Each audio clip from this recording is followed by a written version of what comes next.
Good morning all. Good morning. हमने एक शब्द पे परसों बात की थी, स्रोत। हम स्रोत शब्द इस्तेमाल करेंगे, स्रोत नहीं बोलेंगे। ये क्लियर है ना सबको? राइट। तो अभी जो 3 टीमें वहाँ पे गई थी, तीनों टीमों के लीडर्स जो हैं उनसे चाहेंगे कि अब अपनी बात रखें, क्या लर्निंग करती थी। आना यहाँ पड़ेगा। सबको नमस्कार।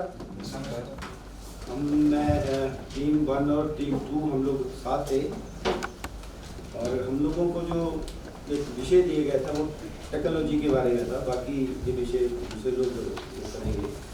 तो हमें क्यूरियोसिटी थी, जब चंबा में हम लोग थे तब से एक क्यूरियोसिटी थी कि आए कि ये क्या चीज़ है। उसमें उसका संदर्भ मैं नहीं बताऊँगा ये क्यों क्यूरियोसिटी थी। तो हम लोगों ने जब घाटी पंचायत में हम लोगों को मौका मिला ये सब चीज़ें देखने का, जहाँ ऑलरेडी ये सिस्टम चल रहा है, पायलट बेसिस पे चल रहा है, हम लोगों ने इंटरेक्शन की। तो हम जो है वो IGS के जो सब डिवीज़न है वहाँ हम लोग गए, कुछ लोगों से वहाँ मुलाकात हुई और उनका नाम था हरिराम थे कंप्रोवेटर्स और एक रामेश्वर इंडिकेटर। उन 2 लोगों से हमारा परिचय हुआ और फिर हमने ये सिलसिला शुरू किया कि बेसिकली IoT है क्या। तो उसमें IoT में ये था कि ये एक डिवाइस है जो किस तरह से काम करती है, उसके बारे में हमने जानकारी हासिल की। और ये हमने फिर पूछा ये किसने शुरू किया, कैसे शुरू किया। कुछ कलकत्ता की कंपनी थी, कुछ टाटा ट्रस्ट वगैरह, कुछ बहुत सारे 3-4 प्लेयर्स थे जिन्होंने ये चीज़ शुरुआत की है। तो उसमें फिर हमने देखा, मुझे लगता है थोड़ा मेरे साथी हैं, इन्होंने थोड़ा टेक्निकल भी है, थोड़ा अच्छे से बता पाए। सबसे पहली चीज़ जो हमने देखी वो हमने क्लोरीन क्वांटिटी मेजर करने के लिए एक इंस्ट्रूमेंट था, क्लोरीन मेजर करने के लिए कि कितनी क्वांटिटी क्लोरीन की वाटर में प्रेजेंट है।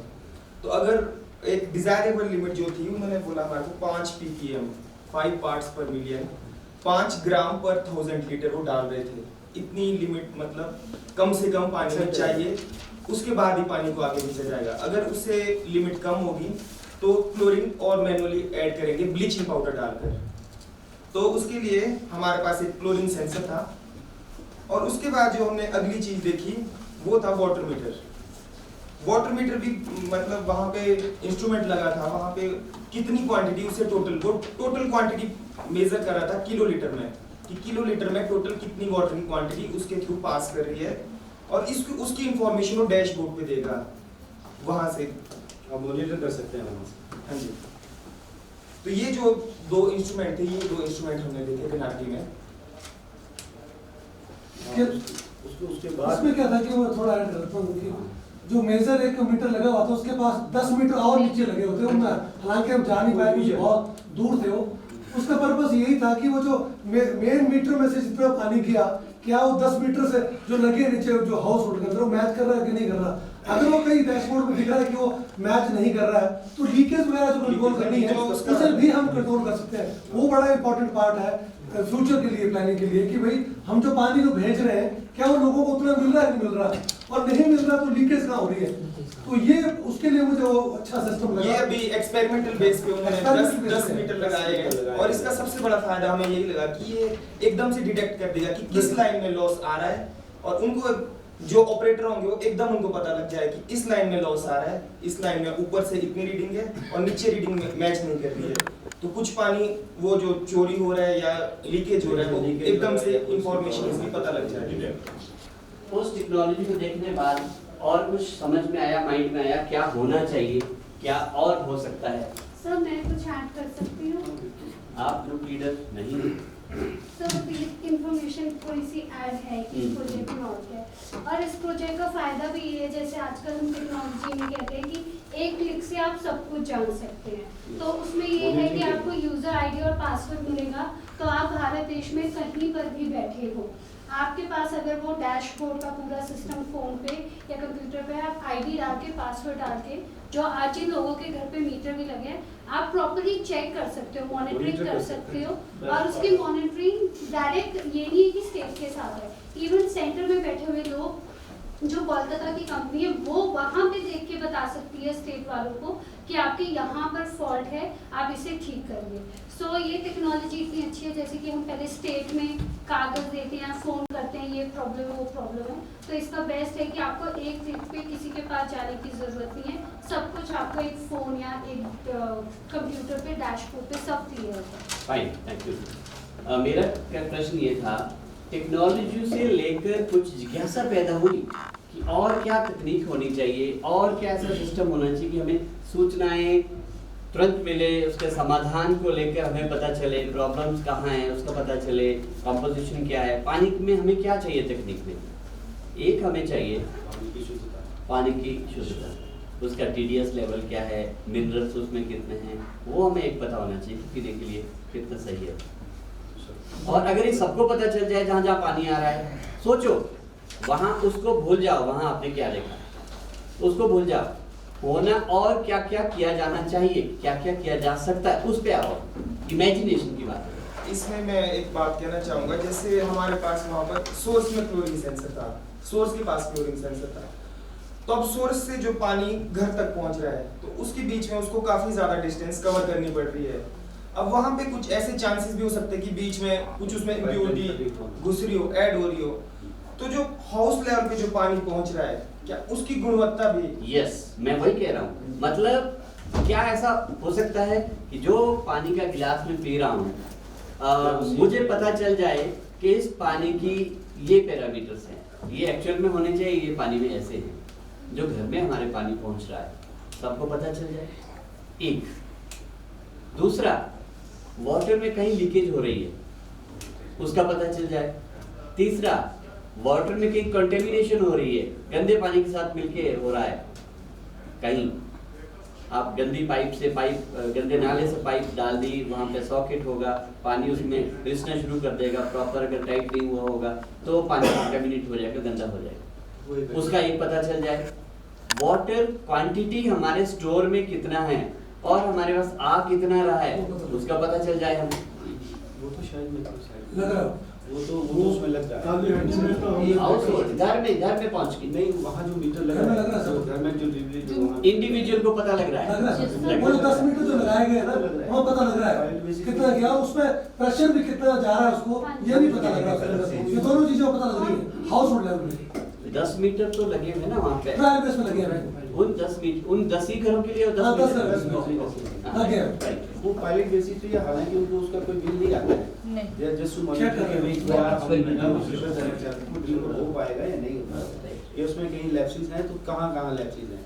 लेकिन मुझे लगता है एक आपने बहुत अच्छी प्लस पॉइंट किया कि इसके लिए जैसे उसकी क्वालिटी की जब बात आती है, क्वांटिटी तो हमने एश्योर कर दी, लेकिन क्वालिटी जो बीच में कहीं जंग लगा है या कहीं उस तरह की पाइप है और फिर जाके टैंक से आगे जब खराब होती है तो उसके लिए शायद कोई डिवाइस नहीं लगाई है, उस पर सोचा जा सकता है, वो सुझाव भी दिए जा सकते हैं। टेक्नोलॉजी में बहुत कुछ किया जा सकता है, जहाँ तक आप सोच सकते हैं तकनीक पैदा की जा सकती है।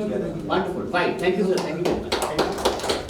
ये थोड़ा सा छोड़ दिया शायद ऐड कर दूं मैं, क्योंकि वो नाइंसाफी होगी, पंचायत माइली छोड़ दी नहीं, उन्होंने, माइली भी गए थे हम लोग, ये टेक्नोलॉजी का पार्ट नहीं किया। नहीं माइली में टेक्नोलॉजी की बात कर रहा हूँ, नहीं माइली में टेक्नोलॉजी की बात थी वहाँ पे जो टैंक देखे गए थे हम लोग ऊपर जो टैंक देखे थे तकनीकी तौर पर जो बिल्कुल फिल्टर होकर साफ पानी जा रहा था वहाँ पे उसमें कवर नहीं था, क्योंकि वो स्पोर्ट टेक्निकल है ना वो नहीं बना था प्रॉपर वे, शायद वो अधूरा रह गया था, तो तकनीकी तौर पे वो चीज आपको बताना चाहिए जितनी थी वो तकनीकी तौर पे शायद 3 या 4 हाउस जो है उससे फीड हो सकते थे, इतनी लीकेज थी वहाँ। बिल्कुल ये तकनीकी तौर पे। Right, Respected Dr. Sima ji and हमारे कंसल्टेंट जल जीवन विभाग से और हमारे साथी जो यहाँ पर पार्टिसिपेट कर रहे हैं, आपके हमारा जो ग्रुप है वो 3rd है, अब 4th and 5th है, जिसमें मेरा नाम PK तिवारी है और हमारे साथ चंदन भारद्वाज। वाटर टेस्टिंग पर आपने काफी अच्छा चर्चा किया और काफी पसंद किया। अच्छा हुआ कि आप हमारे पार्ट को जो है छोड़ दिए, नहीं तो फिर हमें रिपीट करना पड़ता, जिससे भारद्वाज जी ने काफी वहाँ डिस्कशन किया।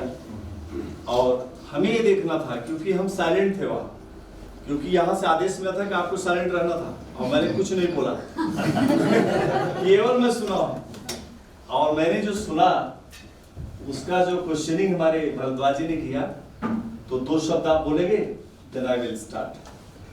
जैसे माइली पंचायत में हम लोग गए थे, वहाँ पर लोगों के साथ इंटरेक्शन हुआ, प्रधान जी थे और 5 की लोग BWSC के भी थे उसमें। प्रधान जी ने पूरा उसमें बताया हमें कि उन्होंने BWSC कैसे फॉर्म की, कैसे उसका प्रोसेस रहा, वो सारी चीज़ें उन्होंने बताई। साथ में उन्होंने जो प्लानिंग पार्ट था, प्लानिंग पार्ट के बारे में भी उन्होंने बात की कि कैसे SDO डिपार्टमेंट के SDOs और डिपार्टमेंट के और अधिकारियों ने उनके पास जाके या उनकी मीटिंग बुला के किस तरह से योजना को बनाया है। लेकिन मुझे वहाँ पर रिफ्लेक्ट ये नहीं हुआ कि BWSC के लोग भी उस प्लानिंग में शामिल उन्होंने किए थे या नहीं किए थे। किए होंगे वो, तभी वो लोग वहाँ पर थे भी और वहाँ पर सारा था भी। वहाँ पर उन्होंने बताया कि 11 किलोमीटर तक उन्होंने पाइपलाइन को चेंज भी किया, नई पाइपलाइन भी डाली गई, सब कुछ किया गया। लेकिन वहाँ पर एक कंफ्यूजन मेरे को वहाँ पर ये होगी, लोगों को तीसरे दिन पानी देते हैं, वो 3rd डे पानी सप्लाई होती है वहाँ पर। अगर उनके पास इंफ्रास्ट्रक्चर पूरा है, क्योंकि वो पूरी स्कीम को हैंडओवर करने के लिए भी तैयार बैठे हैं वो लोग, अगर इंफ्रास्ट्रक्चर पूरा है, सब कुछ पूरा है, तो फिर वो तीसरे दिन क्यों पानी देते हैं? एक क्वेश्चन मेरे को वहाँ पर ये दिखाई दिया। दूसरा क्वेश्चन ये दिखाई दिया कि जो अभी भी जो IPH के जो फिटर्स और जो एम्प्लॉइज हैं वही पानी को ऑन ऑफ का सारा सिस्टम देख रहे हैं। तो ये सारी चीज़ें वहाँ पर लगी हैं। वहाँ पर जो 93 उन्होंने 93 उन्होंने नए कनेक्शन दिए हैं, उसके बारे में भी उन्होंने बताया मुझे। बाकी उन्होंने जो 2 पंप लगाए हैं लिफ्ट करने के लिए, एक ही सोर्स है गाँव में, उस सोर्स से पानी को वो लिफ्ट करते हैं और ऊपर वो जो टैंक बनाए हैं उन्होंने, वहाँ से 10-12 टैंकों में पानी सप्लाई करते हैं वो, वहाँ से पूरे गांव को पानी देते हैं वो लोग। बाकी ये चीज़ें हमने वहाँ पर देखी हैं, बाकी ठीक है। लेकिन अगर वहाँ पर वो इंफ्रास्ट्रक्चर गवर्नमेंट की तरफ से तैयार नहीं है तो उनको अभी हैंडओवर में इतनी जल्दबाजी उनको करनी नहीं चाहिए मेरे हिसाब से। जब पूरा वो अगर स्ट्रक्चर बन जाता है सारे उनके, तो उनको तभी हैंडओवर लेना चाहिए। अगर वो हैंडओवर लेने के लिए अभी तैयार हैं, क्या उनको इससे जुड़े हुए जो चैलेंजेस है उसका भान था कुछ उनको? नहीं, उनको पता था उनको, क्योंकि एक गांव में तो अभी तक जो पुरानी पाइपें हैं वही हैं, वहाँ पर चेंज नहीं हुई है वो, तो वो चेंज करने के लिए अब प्रयास तो कर रहे हैं। वो चैलेंजेस उन्होंने लिए हुए हैं और पूरा वो चीज़ लोग देख भी रहे हैं वो। तो पर वो मैंने जब उनको ये पूछा कि हैंडओवर लेने के लिए तैयार हैं, आप बोलते हम बिल्कुल तैयार हैं, तो बिना इंफ्रास्ट्रक्चर के वो लोग तैयार हैं, वो मेरे को थोड़ा सा अटपटा से लगी मेरे को बात। पूरी तरह से प्रिपेयर्ड नहीं है, कंसेप्चुअली प्रिपेयर नहीं है, मेंटली तो प्रिपेयर हो गए हैं वो।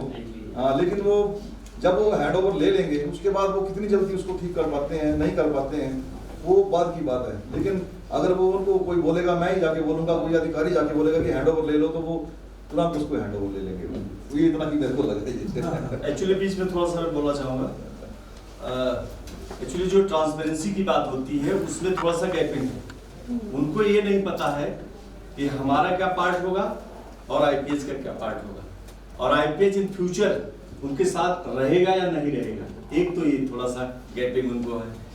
दूसरी चीज ये है कि जो भी एसेट्स IPH ने डेवलप किया है, जैसे हम लोग जो टैंक के पास गए वहाँ कई उसमें पॉइंट्स दिए गए हैं, वो उन्होंने दिखाया, कोई प्रधान जी जाकर दिखाया, बड़ा अच्छा लगा। और क्या क्या चीजें उनकी अभी रह गई है DPR में, वो कब तक पूरा होगा और कब तक IPH उनको हैंडओवर करेगा, उसमें भी थोड़ा उनको गैपिंग मुझे लग रहा था। तो अभी जो ये सेशन चल रहा है, इसके बाद आगे क्या होगा वो आपके IPH विभाग और की तरफ से जो भी होगा उसके बाद फिर फाइनल होगा क्या करना। राइट, ठीक है, फाइन, थोड़ा थैंक यू। ऐड ऑन करते हैं उसमें, हम भी इसी चीज़ में थोड़ा सा ऐड ऑन करते हैं। जो प्रधान जी थे वो पहले एक्स प्रधान भी थे वहाँ पे, हाँ, पिछले टेन्योर में भी वही वाइस प्रधान थे, अभी भी वो उन्होंने प्लानिंग वाले सेशन में भी काम किया है। उसके बाद उन्होंने पाइपलाइन वगैरह जो भी है वो मॉनिटरिंग भी करी है, सब कुछ किया है। पर मुझे थोड़ा लगता है कि 70% उनके पास इंफॉर्मेशन है, 30% इंफॉर्मेशन नहीं। जब हमने हैंडओवर करने के लिए थोड़ी सी जल्दबाजी में भी है, जल्दी हो जाए तो शायद कुछ बेनिफिट देख रहे कि बेनिफिट होगा। अब जैसे हमने उसका उनका भी आभास नहीं हो रहा। जैसे हमने उनको पूछा कि अगर पानी अगर आपने रोज डिस्ट्रीब्यूट करना है, डिस्ट्रीब्यूशन करनी है, तो आपको क्या करना पड़ेगा? तो बोलते इसके लिए तो और टैंक चाहिए होंगे, स्टोरेज के लिए कोई बड़ा स्ट्रक्चर चाहिए होगा। तो वो स्ट्रक्चर तो अभी तैयार है नहीं वहाँ पर। सर मुद्दा ये कि उनको लगता है हैंडओवर हम ले लेंगे, कुछ बेनिफिट हमें मिलेगा, लेकिन समझ अभी है नहीं, होगा वही बात। मुझे वो लगा वहाँ पे जाके चलिए wonderful, thank you sir. Next please. अच्छा, मेरा तो एक्चुअली ये इंटरेस्ट था कि हमने टेक्नोलॉजी भी देखनी है और रेडीनेस भी देखना है, क्योंकि मैं रिप्रेजेंटेटिव हूँ पंचायत का, तो ज़्यादा इंटरेस्ट ये रहा कि ये सारा प्रोसेस जो है एग्जैक्टली हम कैसे काम करेंगे अगर हमारे पास ये रिस्पॉन्सिबिलिटी आती है। तो जब हमने माइली में पहले इंटरेक्ट किया वहाँ पर, उन्होंने पूरी स्कीम बताई कि किस किस तरह से वहाँ पर जो है विभाग के लोग आए और कैसे प्लान तैयार किया। लेकिन उसके बाद का जो काम था BWSC का, वो मेरे को लगता है कि सबसे इम्पोर्टेंट पार्ट है और वो बिल्कुल वहाँ पर मिसिंग था। मतलब वो कहीं पर भी उनको रोल क्लियर नहीं, उनको कुछ भी पता नहीं था। मैंने एक अकेले में भी उनसे जानने की कोशिश की, तो मेरे को ऐसा लगा कि उनको कुछ नहीं पता था कि कैसे करना है, कैसे नहीं करना है। तो लेकिन प्रधान जी ने वहाँ पर जो बात कही कि हम इसको इम्प्लीमेंट करने के लिए तैयार है और हम इसको खुद ऑपरेट करने के लिए तैयार है, बशर्ते कि हमारे पास इंफ्रास्ट्रक्चर हो। लेकिन इंफ्रास्ट्रक्चर भी वो इसलिए इंक्रीज करना चाहते थे कि अगर डेली पानी देना है, अगर थर्ड डे पानी देना, तो वो उससे संतुष्ट थे कि कोई दिक्कत नहीं है, ये ऐसे ही चलता रहेगा, ठीक चलता रहेगा ऐसे। दूसरी इम्पोर्टेंट चीज़ ये थी कि जब हम टेक्नोलॉजी को देखने गए, उसके बाद थोड़ा सा क्यूरियोसिटी और बढ़ी कि फॉर एग्जांपल चलो ये इस पार्ट को छोड़ दिया जाए, रेडीनेस की बात छोड़ दी जाए, अगर मैं मेरे को ये ऑपरेट करना पड़ेगा या मैं यूज़ करूँगा इसको, तो किस तरह की टेक्नोलॉजी होगी।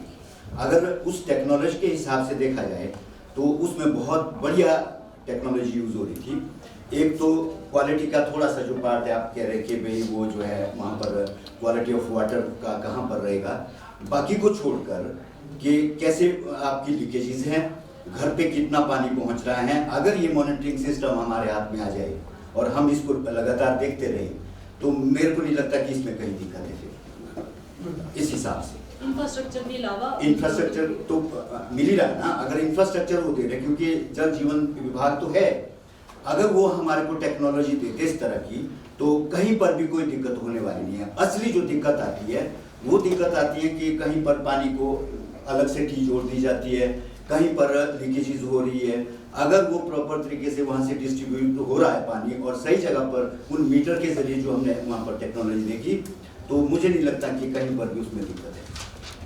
और मेरे हिसाब से जो हम माइली पंचायत गए थे, उसमें जो ड्रॉबैक्स की बात हो रही है, तो मैं पॉजिटिवनेस की बात करती हूँ। जो वहाँ पे पॉजिटिव मुझे लगा कि जो हमें प्रधान जी ने बताया कि मुझे जो अभी तक मैंने काम करवाया जल जीवन मिशन के अंतर्गत, तो मुझे एक सिंगल कोई कंप्लेंट नहीं आई है, सिंगल कोई मुझे प्रॉब्लम नहीं हुई है उस चीज़ को कि मैंने कहीं से पाइपें बिछाई तो मुझे लोगों ने बोला कि सर आप मेरी खेत से बिछा लो, आप मेरे घर के आगे से बिछा लो, तो कहते हमें ये सिंगल प्रॉब्लम कहीं नहीं आई है। तो वो एक अच्छा पॉइंट था उनका कि उनको लोगों का सपोर्ट मिला है। तो ये उनका ये है कि वो एक रेडीनेस के लिए वो एक पॉइंट सही है उनके पास है। सेकंड मुझे लगता है जो हम बात करें कि BWSC को जो रोल क्लियर नहीं है, जो IAS गए हैं उन्होंने रोल क्लियर किए हैं सर, मैं ये पर्सनली मेरा है कि वो क्लियर किए हैं, बट उन लोगों को एक स्पेसिफिक ट्रेनिंग की ज़रूरत है जो उन्हें अभी नहीं मिली है। अगर वो उन्हें मिल जाएगी तो मेरे हिसाब से जो हमारे BWSC के जो मेंबर्स हैं वो जो डिपार्टमेंट से ज़्यादा अच्छा काम कर सकते हैं मेरे हिसाब से, क्योंकि उन लोगों को अपने एरिया का पता है कि हमें कैसे कहाँ पे है। अब ये मैंने कल एग्जांपल हमारे साथियों को भी दिया था जब वहाँ पे गए थे कि सर जो हमारे ग्रामीण है, मैंने उन लोगों को एग्जाम्पल दिया था कि जैसे अगर यहाँ पे अगर कोई पाइप टूटी है, वहाँ से पानी 24 घंटे बह रहा है, आप डिपार्टमेंट में इत्तला करेंगे, 2 दिन में 4 दिन में आएंगे लोग, क्योंकि डिपार्टमेंट के पास भी काम है, वो एकदम से नहीं आ सकते आपके पास, तो 2 दिन 4 दिन में आएंगे, तब तक आपका कितना पानी वेस्ट हो जाएगा आप ये सोच सकते हैं। अगर आप वो चीज़ BWSC के अंडर होगी, आपको पता है कि आपके यहाँ पे पानी लीकेज हो रहा है, आपके पास एक आपने फिल्टर रखा है या प्लम्बर रखा है, जो भी रखा है, वो आके उसी टाइम चेंज करा, आपका कितना पानी का जो नुकसान होना था वो बच गया। तो वो चीज़ें जो है वो BWSC में मेरे हिसाब से अगर उन लोगों को प्रॉपर उनको गाइडेंस मिलेगी तो एक्सेप्ट करने के लिए फिर रेडी हैं।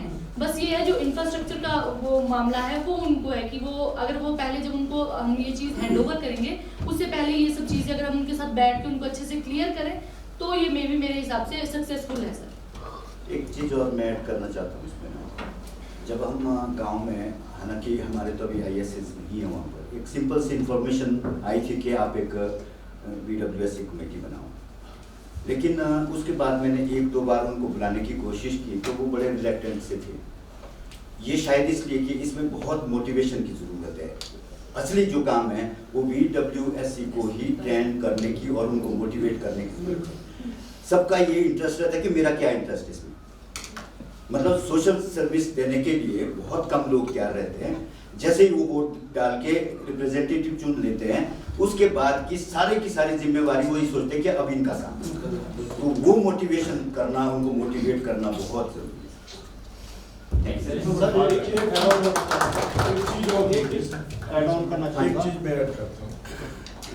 जब मैंने सब लोग आप थे, जब मैंने उनसे क्वेश्चन किया था कि भाई आप डेली पानी क्यों नहीं दे सकते, तो उनके पास पानी की कोई कमी नहीं है सर, वो डेली भी दे सकते, स्टोरेज भी है। परंतु वहाँ दिक्कत ये है, अगर उनके हैंडओवर स्कीम हो जाती है, मैंने प्रधान जी से बात की, अगर आपके हैंडओवर स्कीम हो जाती है तो आप क्या करेंगे?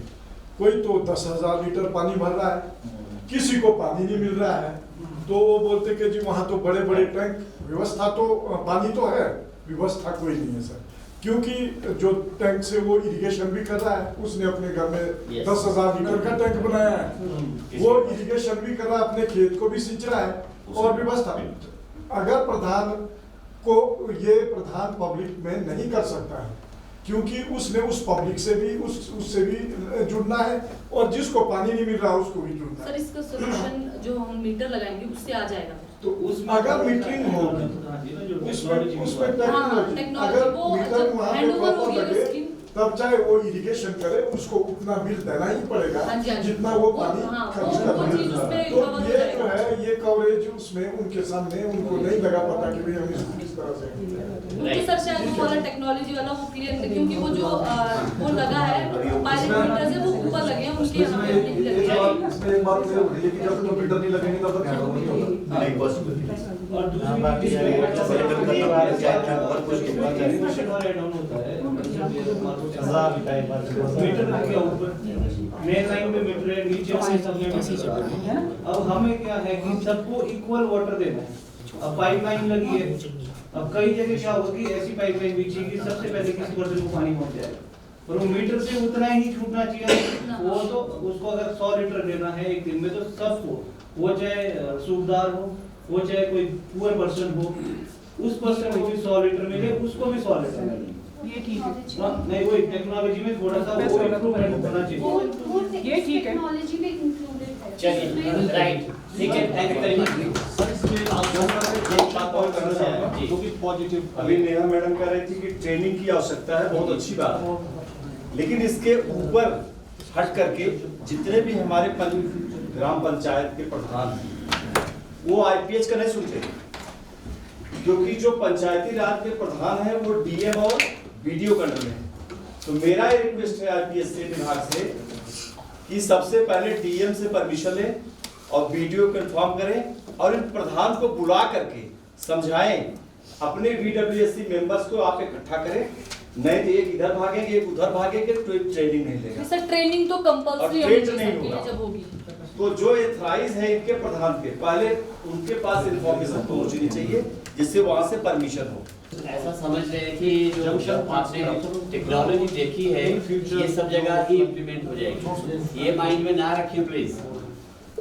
अगर आप ये सोच रहे हैं कि हैंड ओवर तब होगा जब ये टेक्नोलॉजी भी होगी, तो ऐसा अभी तक नहीं है।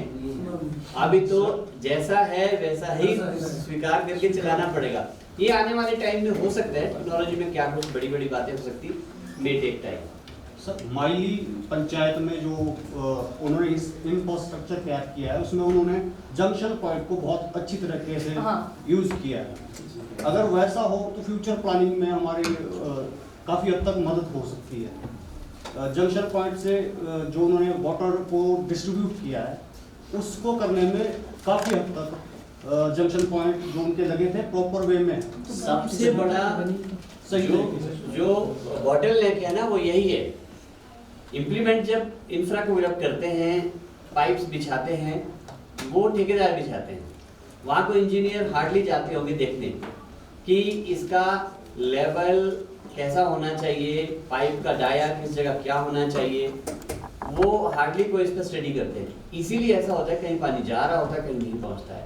ये बहुत इंपॉर्टेंट पहलू है। उसमें सर उन्होंने काफी अच्छा काम किया हुआ है जी। जो सराहनीय है। तो सर इसमें जो डिजाइन करते हैं, डिजाइन इंजीनियर ठेकेदार तो केवल जाके उसको पाइप बिछाए, डिजाइन करेगा इंजीनियर, लेकिन इम्प्लीमेंटेशन के समय में इंजीनियर वहाँ है कि नहीं, वो है। तो एक मुद्दा हो सकता है, लेकिन जब डिजाइन कर दिया उसने कि यहाँ ये आपने जंक्शन देना है, तो जंक्शन इतने बाई इतने मीटर अपना एमएम वाले पाइप और उसके नीचे डिलीवरी जो देनी है वो इतनी है, तो शायद मुझे लगता नहीं, फर्क है इसमें। फर्क सर डिजाइन करना, प्लान करना एक पार्ट है, क्या प्लान के हिसाब से इम्प्लीमेंट हुआ दूसरा पार्ट है।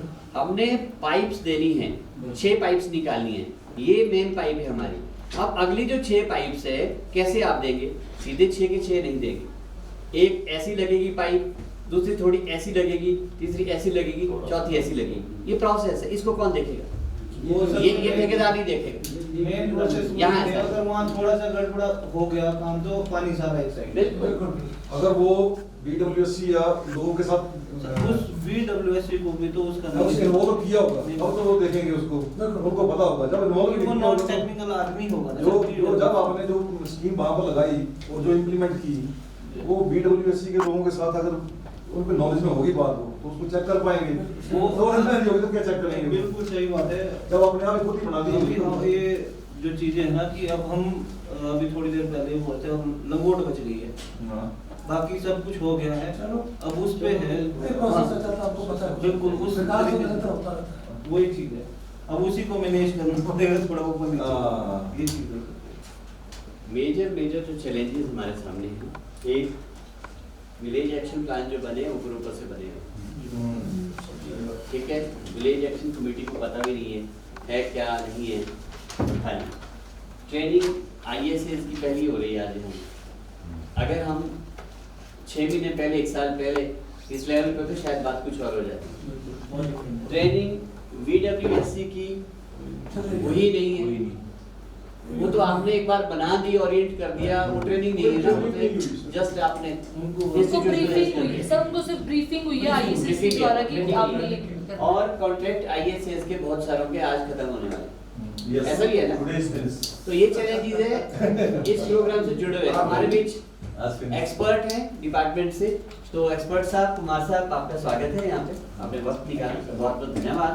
हम चाहेंगे कि आप इन विषय पे यहाँ पे शर्मा जी सिर्फ एक ऊपर वाले पे ना जी, आप बिल्कुल ये नहीं कह सकते पूरे हिमाचल के लिए कि बीएपी नॉन पार्टिसिपेटरी थे। बीएपी पार्टिसिपेटरी था भी तो क्या और डिपार्टमेंट ने उसको इम्प्लीमेंट किया कि नहीं किया, ये भी बहुत बड़ा प्रश्न है। मेरे संदर्भ में मैंने पार्टिसिपेटरी बनाया, लेकिन डिपार्टमेंट ने उस एक्टिविटी को उठाया ही नहीं है, अपनी मर्जी से किया उसको। तो ये प्रश्न नहीं है कि पार्टिसिपेटरी था कि नहीं है, वो इम्प्लीमेंट हुआ कि नहीं हुआ। बात वही है ना, एक ही चीज है जो आप हो रहा है। सुन लो, एक ही बात है जो आप कह रहे हैं, मैं कह रहा हूँ।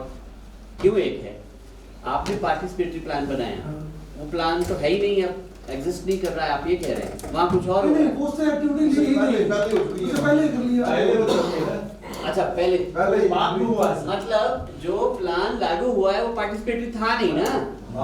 वो जो आपने बनाया है वो तो आपने डॉक्यूमेंट बना के रख लिया, उसका तो यूज नहीं हुआ, देखा ही नहीं। इसका मतलब ये जो एग्जिस्टिंग प्लान है वो नॉन पार्टिसिपेटरी था, लेकिन यहाँ पे 100% बाद में बनाया, वो कागज में पार्टिसिपेटरी है, इम्प्लीमेंट मतलब मेन बाद में बना, इम्प्लीमेंट पहले हो गया। नहीं, ऐसा नहीं है। कई जगहों पे अभी भी टैप लगने हैं, वहाँ का बीएपी हमने बना के दिया है, फिर भी वो कागज नहीं देखा है। नहीं, इसमें 100% नहीं है। नहीं, हमारे यहाँ तो ऐसे ही है, और इम्प्लीमेंट हो चुका है। आपकी बात ठीक है, पुरानी नहीं बना जो इम्प्लीमेंट कई प्रधान जी है लेकिन 100% जो लिखा जा रहा है वो गलत नहीं है, ये ठीक है। सर मेरी पंचायत में भी ऐसा ही कुछ अभी इम्प्लीमेंट हुआ, प्लान हुआ नहीं और इम्प्लीमेंट हो गया ना। हो गया। हम यही कह रहे हैं कि आनंद फानंद में जो है वो बजट को अड्डे लगाने वाली बात, ये कहना चाह रहे हैं, आप ये कहना चाह रहे हैं, होता रहेगा, ये कहना चाह रहे हैं। हाँ, ये इम्प्लीमेंट VAP अलग है, इम्प्लीमेंटेशन अलग है, वो कह रहे हैं। तो ये 4 मुद्दे हैं जनाब आपके लिए, इस पे आप काइंडली आप रोशनी डालें, सभी को फिर लाभ मिलेगा आपके यहाँ पे। Please, thank you, thank you sir.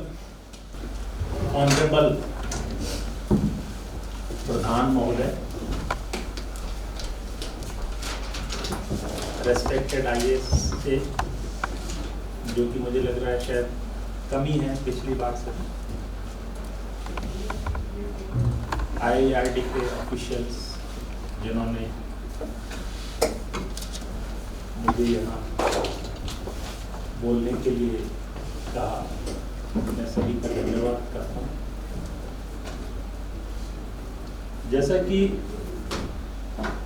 Sir ने अभी कहा है, शर्मा जी ने, कि ये जो मेन मुद्दे हैं, मेरा ऐसा मानना है कि गॉन टू गॉन,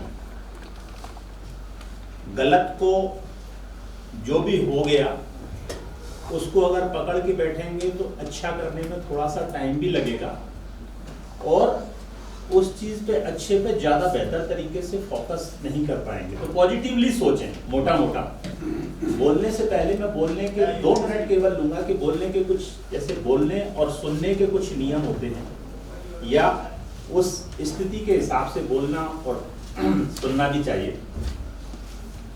तो पहले मैं थोड़ा सा जानना चाहूँगा, प्रधान महोदय जो हैं थोड़ा हाथ खड़ा करेंगे, लेवल क्या है, क्योंकि थैंक यू वेरी मच, और ISA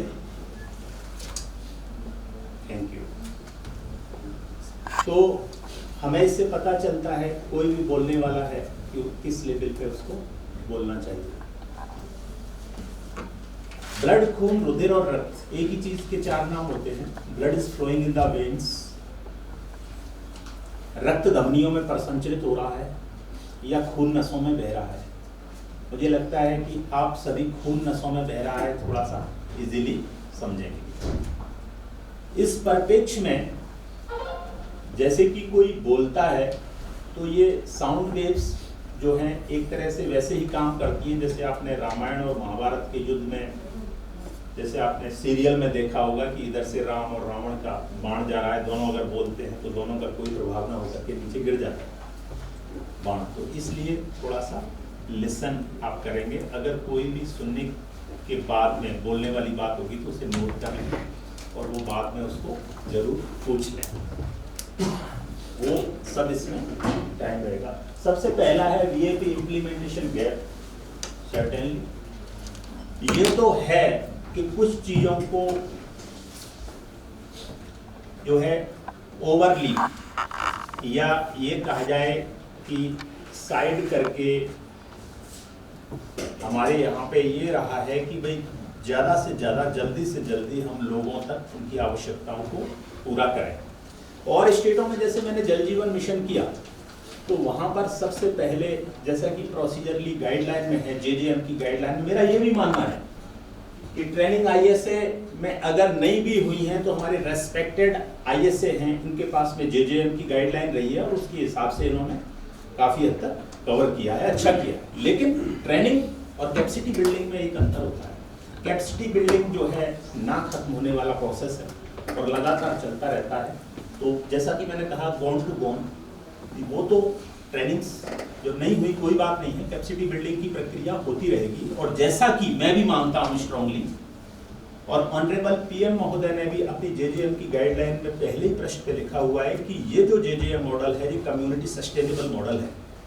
कम्युनिटी को इतना ज़्यादा स्ट्रॉन्ग उनकी कैपेसिटी बिल्डिंग की जाए कि वो लगातार इस मॉडल को सस्टेन कर पाएं और अपने यहाँ पर इम्प्लीमेंट प्रॉपरली कर पाएं।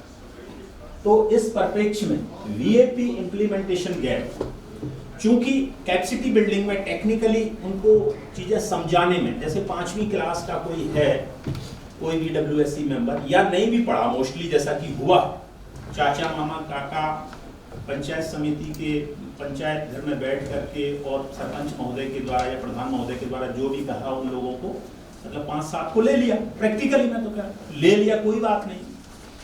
लेकिन वो चेंज कर सकते हैं, अमेंडमेंट कर सकते हैं, वो अब कर सकते हैं, कोई दिक्कत वाली बात नहीं। और जो गैप वाली बात है, जो ये गैप वाली बात है कि इसमें जो गैप हुआ है, तो मुझे लगता है कि गॉन टू गॉन अच्छा ही हुआ कि ये वाला थोड़ा सा, मतलब गैप जो आप कह रहे हैं इस वर्ड को, मैं ये कहूँगा कि वहाँ पर नॉलेज इतनी स्ट्रांग नहीं हो पाती। क्योंकि अगर 5वीं पास को अगर कहा जाए कि कैचमेंट एरिया कहाँ पर है और कहाँ पर स्टोरेज किया जाएगा, तो वो इतने प्रॉपर तरीके से नहीं बता पाएगा जल्दी से, मतलब जो इमीडिएट उनकी नीड पूरी करके। जैसे कि क्विक एक्शन होता है ना, मुझे जल्दी से जल्दी पानी पहुंचाना है और जल्दी से जल्दी वहां आवश्यकता पूर्ति करनी है। तो मुझे लगता है कि ये पहले पानी पहुंचा दिया गया, जबकि ज्यादातर स्टेटों में क्या हो रहा है कि 15 से 18 महीने पहले ISA को IEC activity, information education communication की जो एक्टिविटीज हैं वो करनी है। वाटर मैनेजमेंट क्या है, जो स्टेट लेवल से इनके मॉड्यूल्स डिजाइन करके हम लोगों ने पंजाब, हरियाणा, राजस्थान में इस तरह से भेजे थे। और मैंने कई लोग आए हैं तो मैंने उनको बताया भी है कि इस तरह से हम लोग कर सकते हैं ग्रे वाटर किस तरह मैनेजमेंट, मतलब बताना क्या है ये भी तो है। मतलब हम लोगों ने वहाँ ट्रेनिंग दे दी, 14 एक्टिविटी कर दी, क्या दी, क्या डिजाइन किया, वो हमारे यहाँ स्टेट से एक यूनिक वैसे होना चाहिए। मेरा ऐसा मानना है कि ऐसे आप सब लोग भी कहते हैं ना, मैं भी आपके साथ में सहमत हूँ कि स्टेट से ही वो मॉड्यूल डिजाइन करके या IEC का जो भी अप्रूवल है सभी को एक यूनिक होना चाहिए। बात सब्जेक्ट से थोड़ा सा इधर उधर जाने वाली हो गई, तो इम्प्लीमेंटेशन गैप है ओवरऑल। मतलब ये है कि भाई पानी पहुंच रहा है, जल्दी से पाइपलाइनें डल गई और स्टोरेज वाली बात आ गई, तो वो जो VAP वाली बात है वो अगर नहीं हो पाई तो ऐसा कोई चिंताजनक बात नहीं है। मतलब गलत हो गया तो उसको कैसे इम्प्रूव किया जाए, यहाँ तो ये बात होगी। अगर ट्रेनिंग ISA की बात है तो JJM गाइडलाइन के हिसाब से उनको अवेयरनेस करनी थी, और दिल से जिन लोगों ने जी जान झोंक करके, मेरा ऐसा मानना है कि जो आदमी दिल से अच्छा करने की सोचता है तो सारी कायनात एक साथ देती है। मेरे बेटे ने एक फिल्म दिखाई थी, उसमें किसी अभिनेता का ये डायलॉग था कि जो भी मतलब हम लोग अच्छा सोचते हैं या करने की ऐसा भूमिका बनाते हैं तो वो मतलब उसका रिजल्ट सारी कायनात, यानी मेटाफिजिकल जो पावर्स हैं, जो अदृश्य शक्तियां हैं, जैसे बात कर रहे थे शर्मा जी शुरुआत में ईगो और उसकी, तो वो सब्जेक्ट उस थोड़ा सा वैसे हो जाता है कि भाई जैसे कई लोग, मतलब मैं बता रहा था कि वर्ड को समझना या शब्दों को लिखे हुओं को ना समझ के ना उस शब्द जो बोलने के पे भी ध्यान देना चाहिए, क्योंकि मुझे लगता है जन कल्याण के थे वो आप थे, तो आप कह रहे थे मेरी ईगो बहुत ज्यादा बढ़ गई है। मुझे लग रहा है कि आप ज्ञान को कह रहे थे, नॉलेज को, नॉलेज बढ़ गई है, ये कह रहे थे ना, मेरा यहाँ तक मानना है। बोलिए सर। हाँ यही था सर मेरा, यही था ना कि ईगो अगर कहेंगे कि मेरा घमंड बढ़ गया तो ये वर्ड थोड़ा सा समझ नहीं पाए होंगे ईगो क्या होता है, तो मतलब वो थोड़ा सा क्लियर करने वाली बात थी। तो ये ट्रेनिंग जो ISA की है वो JJM गाइडलाइन के हिसाब से सबके पास में गाइडलाइन रही है, क्या क्या करना है, कैसे कैसे होना है, एकदम से पूरी रामायण है वो, मतलब गीता है ना, उसमें क्या क्या करना है, कैसे कैसे करना है। और गाइडेंस के लिए हमारे डिपार्टमेंट के सभी ऑफिशियल्स हर समय तत्पर रहते हैं। एक मेरा भी मानना है आप लोगों के साथ में कि हमारे डिपार्टमेंट के लोगों को भी इसकी पूरी समझ ग्राउंड लेवल पे ना होने पाने की वजह से, मैं नाम नहीं लेना चाहूंगा कि इनको नहीं है, लेकिन मैंने अभी 90 या 100 लोगों की एक वर्कशॉप ली और मैंने उनसे PRA के बारे में पूछा तो नाम भी थोड़ा सा उनको ये लग रहा था कि है क्या। तो ये ट्रेनिंग ISA की नीड मुझे लगता है ISA ज्यादा और बेहतर तरीके से कर पाए हैं या करते हैं, लेकिन कैपेसिटी बिल्डिंग रेगुलर होनी चाहिए। तीसरा है ट्रेनिंग VWSC की। VWSC की जैसे आप सब लोग मानते हैं, और मेरा तो ये मानना है कि VWSC जो JJM की धुरी है, जो VWSC है वो JJM की धुरी है, क्योंकि ये कम्युनिटी सस्टेनेबल मॉडल बनना है और आगे जाकर के पूरे गांव में पानी कहां से आना है, किस तरह से स्टोर किया जाए। जैसे कि एक टेक्निकली आपका बैकग्राउंड सर, एमटेक करिए वाटर रिसोर्स इंजीनियरिंग में। Very nice. तो तभी मैं मतलब ये सुन रहा था, बड़ा अच्छा लगा। PPM वर्ड मतलब जो है कई सारे लोगों को ध्यान में रख करके मतलब कुछ शब्द बोले आते हैं। तो जैसे हम लोग क्लोरीन की जैसे बात कर रहे हैं, तो क्लोरीन अगर ज्यादा भी हो जाए ना तो वो भी बहुत नुकसानदायक होती है। वो भी क्या है, बालें झड़ने लग जाते हैं, स्किन की डिजीजेस वगैरह इस तरह की। तो ये कम से भी और ज्यादा से भी कम हो। I think we should not revolt to our best traditions. श्रेष्ठ परंपराएं हैं, हमें कुछ सिखाती हैं। नेचर से जुड़े रहना एक बहुत बड़ी अच्छी बात है। और ये जो पानी है, अगर कोई ये कहना चाहे कि हमारे यहाँ पानी तो बहुत अच्छा आ रहा है और पानी तो है साहब, हम क्यों ले कनेक्शन, कन्विंस कर सकते हैं। क्वालिटी ट्रीटेड, ये दो चीजें चाहिए तो आपको कनेक्शन लेना चाहिए। JJM के दो ही आउटपुट हैं, हर घर पे कनेक्शन। कोई कहेगा क्यों लें, तो आप गुणवत्ता के बारे में और दूसरा जो ट्रीटमेंट है वो बता सकते हैं, टाइम की भी जो एक बचत होती है वो भी बता सकते हैं। और इसके अलावा जो दूसरी आउटपुट है कम्युनिटी पार्टिसिपेशन, सहभागिता, उसका आउटपुट क्या है? कुछ ना कुछ हमारी परंपराओं में है, कुछ दिया है तो कुछ वापस देंगे, इस हाथ से देंगे उस हाथ से लेंगे, लेना होता है ना, आपस में लेन देन होता है। मतलब कि हमने कुछ दान पुण्य किया, किसी ने हमें कुछ दे दिया तो वापसी में हमारे बेटे के उसमें सगन आके डाल गए तो फिर हम भी उनके यहाँ डालते हैं। तो ये थोड़ा सा क्या है कि आप लोगों को कैपेसिटी इस पे फोकस रखना पड़ेगा कि वो बिल दे दें। बिल का मतलब सहभागिता वही है, अंशदान, और फिर जो बिल देना। जेजेएम की गाइडलाइन कहती है कि लोगों की सहभागिता होनी जरूरी है, हर घर कनेक्शन नीडफुल जो है वो होना चाहिए। तो कनेक्शन हो रहे हैं, बड़ी जल्दी जल्दी से काम हुआ है। और मुझे लगता है ट्रेनिंग VWSC की अगर ट्रेनिंग नहीं हुई तो कैपेसिटी बिल्डिंग के बारे में लगातार प्रोसेस ये और अधिक होने चाहिए। दूसरा कॉन्ट्रैक्ट ISA के बारे में हम कल ही बात कर रहे थे, चीफ साहब मुझसे कह रहे थे कि राजकुमार जी ये तो थोड़ा सा अभी आने वाले हैं जस्ट, तो पूरे WSS से जो हिमाचल को देख रहे हैं वो जोगिंदर सर, चौहान सर, तो अभी वो कुछ देर में आएंगे। तो मैं इसके बारे में बात कर रहा था सर के जिन लोगों ने काम कर, मतलब वो मानते हैं जो कॉन्ट्रैक्ट में लिखा हुआ था कि ये एक्टिविटी पूरी करो, ये तो नहीं बताया गया था ना कि कैसे करो। लेकिन उसमें एक लाइन, जैसे मैंने पिछली बार जो MOU डिजाइन किया और अभी शासन सचिव पर वो अप्रूवल के लिए गया हुआ है ना, MOU मैंने बताया था ना आपको पूरा तरह से ब्रीफ करके कि कम्युनिटी में, डिपार्टमेंट में और RD में, रूरल डेवलपमेंट में यानी पंचायती राज में, इन तीनों के साथ में तालमेल और समन्वय बनाने के लिए एक मैंने MOU डिजाइन किया। तो वो जिससे कि बेहतर तरीके से सारे रोल एंड रेस्पॉन्सिबिलिटीज को समझ पाए और वो बेहतर तरीके से आगे इम्प्लीमेंट कर पाए। तो इस परिप्रेक्ष्य में मैं उनसे कह रहा था सर कॉन्ट्रैक्ट तो खत्म हो गए, भाई कॉन्ट्रैक्ट तो खत्म हो गया, जैसे आज खत्म हो गया तो कल आपका मतलब जायज बन जाता है कि मैं क्यों काम करूं, मैं साइन करवाने क्यों जाऊं। प्रैक्टिकल बात है कि नहीं?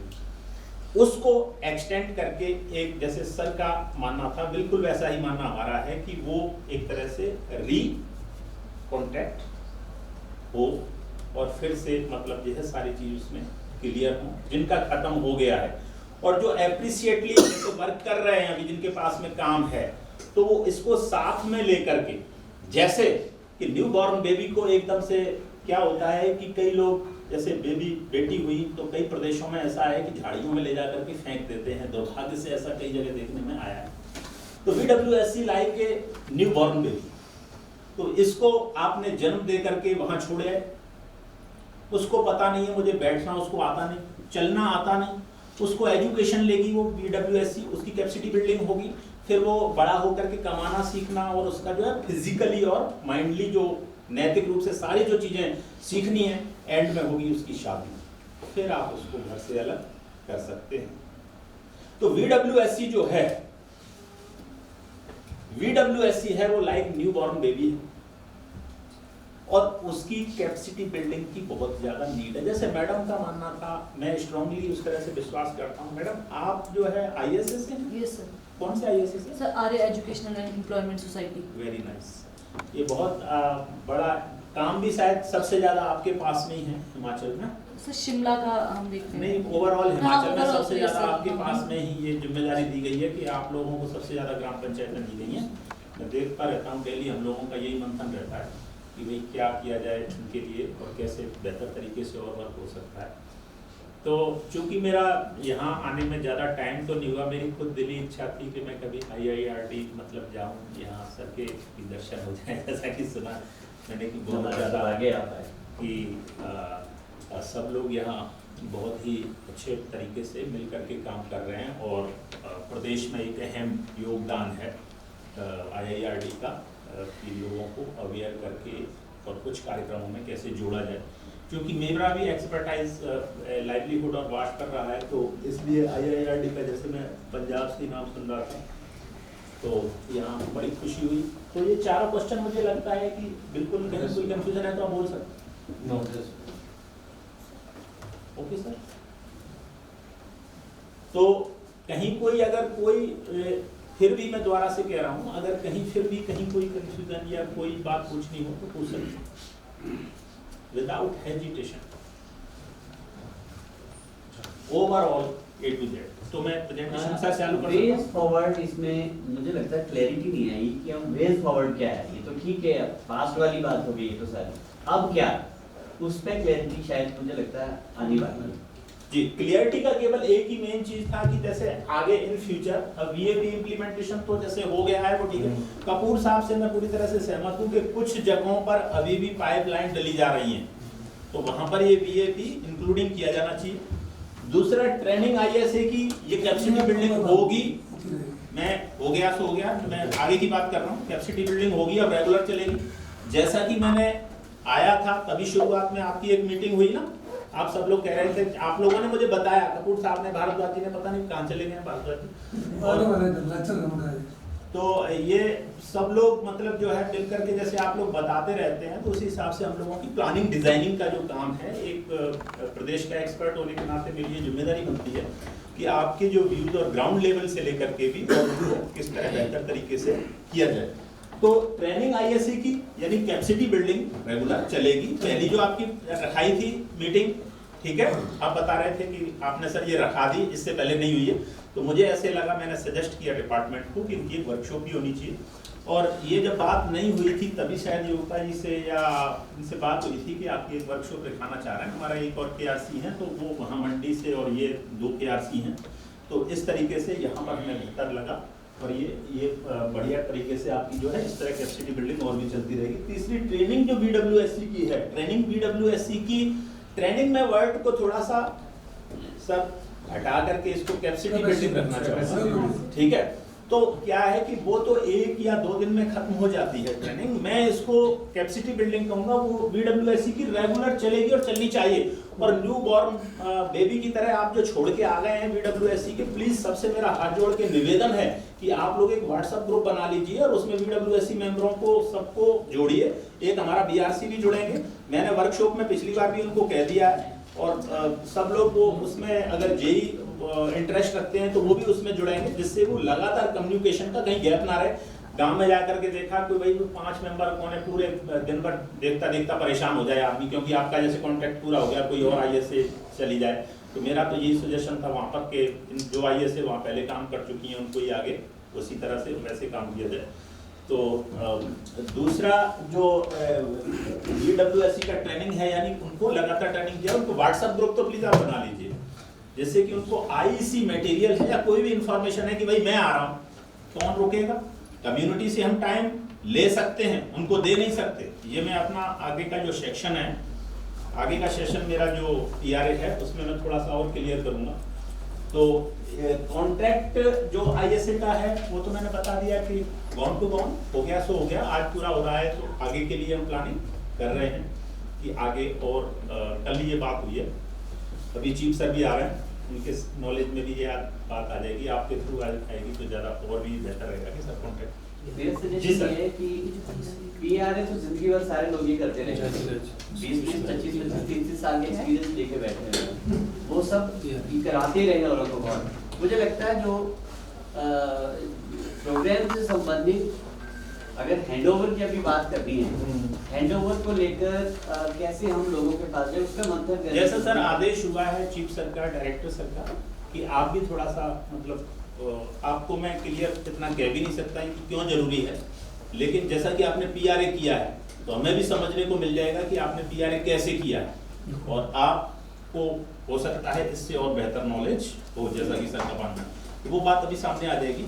लेकिन थोड़ा सा ये मतलब जैसे डायरेक्टर सर के द्वारा आदेश हुआ है कि भाई PRA के बारे में फोकस होना चाहिए, क्योंकि ये नीडफुल इसलिए भी रहेगा कि अब अगर आप जाएंगे तो कम्युनिटी में क्या और क्या नहीं करना है। यस, ये तो एक्चुअली प्री एक्शन प्लान बनाने की प्रोसेस थी। एक्शन प्लान बनाते समय इसकी ज्यादा जरूरत थी, अब सब ज्यादा जरूरत, बिल्कुल ज्यादा जरूरत थी, और अब इस स्टेज में इसकी जरूरत कितनी है मुझे लगता है पार्टिसिपेंट्स आप थोड़ा देख लीजिए क्या है। तो मेरे हर वर्ड पर, हर फोटो पर, थोड़ा सा लिखे हुए पर ना ध्यान दे करके और बोलने पर ज्यादा ध्यान देना है, मेरा आपसे सबसे हाथ जोड़ के ये निवेदन है। तो जैसा कि आप फोटो देख रहे हैं, सबसे पहले मैं आपको बताना चाहूँगा कि पीआरए को, जैसे प्रधान महोदय को मैं विशेष करके बताना चाहूँगा कि पीआरए कोई ऐसा मतलब वर्ड नहीं है। पीआरए का मतलब, इसलिए मैं थोड़ा सा शॉर्ट में स्पष्ट कर देना चाहता हूँ, पीआरए का मतलब ये होता है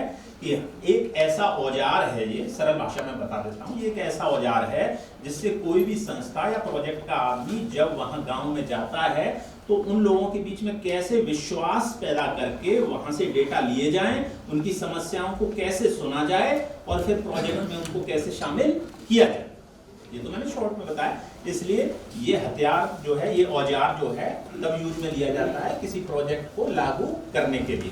तो मेरे हर वर्ड पे थोड़ा सा शब्द, ये मेरा एक फोटो है, ये मैं अभी JJM जब जैसे पंजाब से करके आया तो मैंने इसमें लिया है। हालांकि फोटो बहुत चीज सिखाता है। आप देखेंगे एक फोटो पर 1000 जो पृष्ठ का एक बुक है वो एक तरफ और एक फोटो एक तरफ। मैं चाहता हूं दिल से कि आप भी इस तरह का फोटो लिया करें। इसमें सरपंच साहब हैं, वो पीआरए का एक टूल यूज कर रहे हैं, जो क्या कर रहे हैं कि अपने विलेज रिसोर्स मैपिंग, गाँव में पाइपलाइन कहाँ गई है वो ये पंप ऑपरेटर बता रहे हैं, और विलेज ये प्रधान महोदय बता रहे हैं कि हमारा जो गांव है उसकी सीमाएं क्या क्या हैं और कहाँ कहाँ पर है। सफेदी से, मैं सफेदी लेकर के उनके साथ में खड़ा हूँ, तो कलई लेकर के आप मुझे यहाँ देख सकते हैं। और ये चीज हमें सिखाती है कि हमें कम्युनिटी लेवल में ही रहना होगा। ऐसा नहीं कि हम वहाँ कुर्सी पर बैठे, हम वहाँ उनके साथ में मिक्सअप ना हो पाए।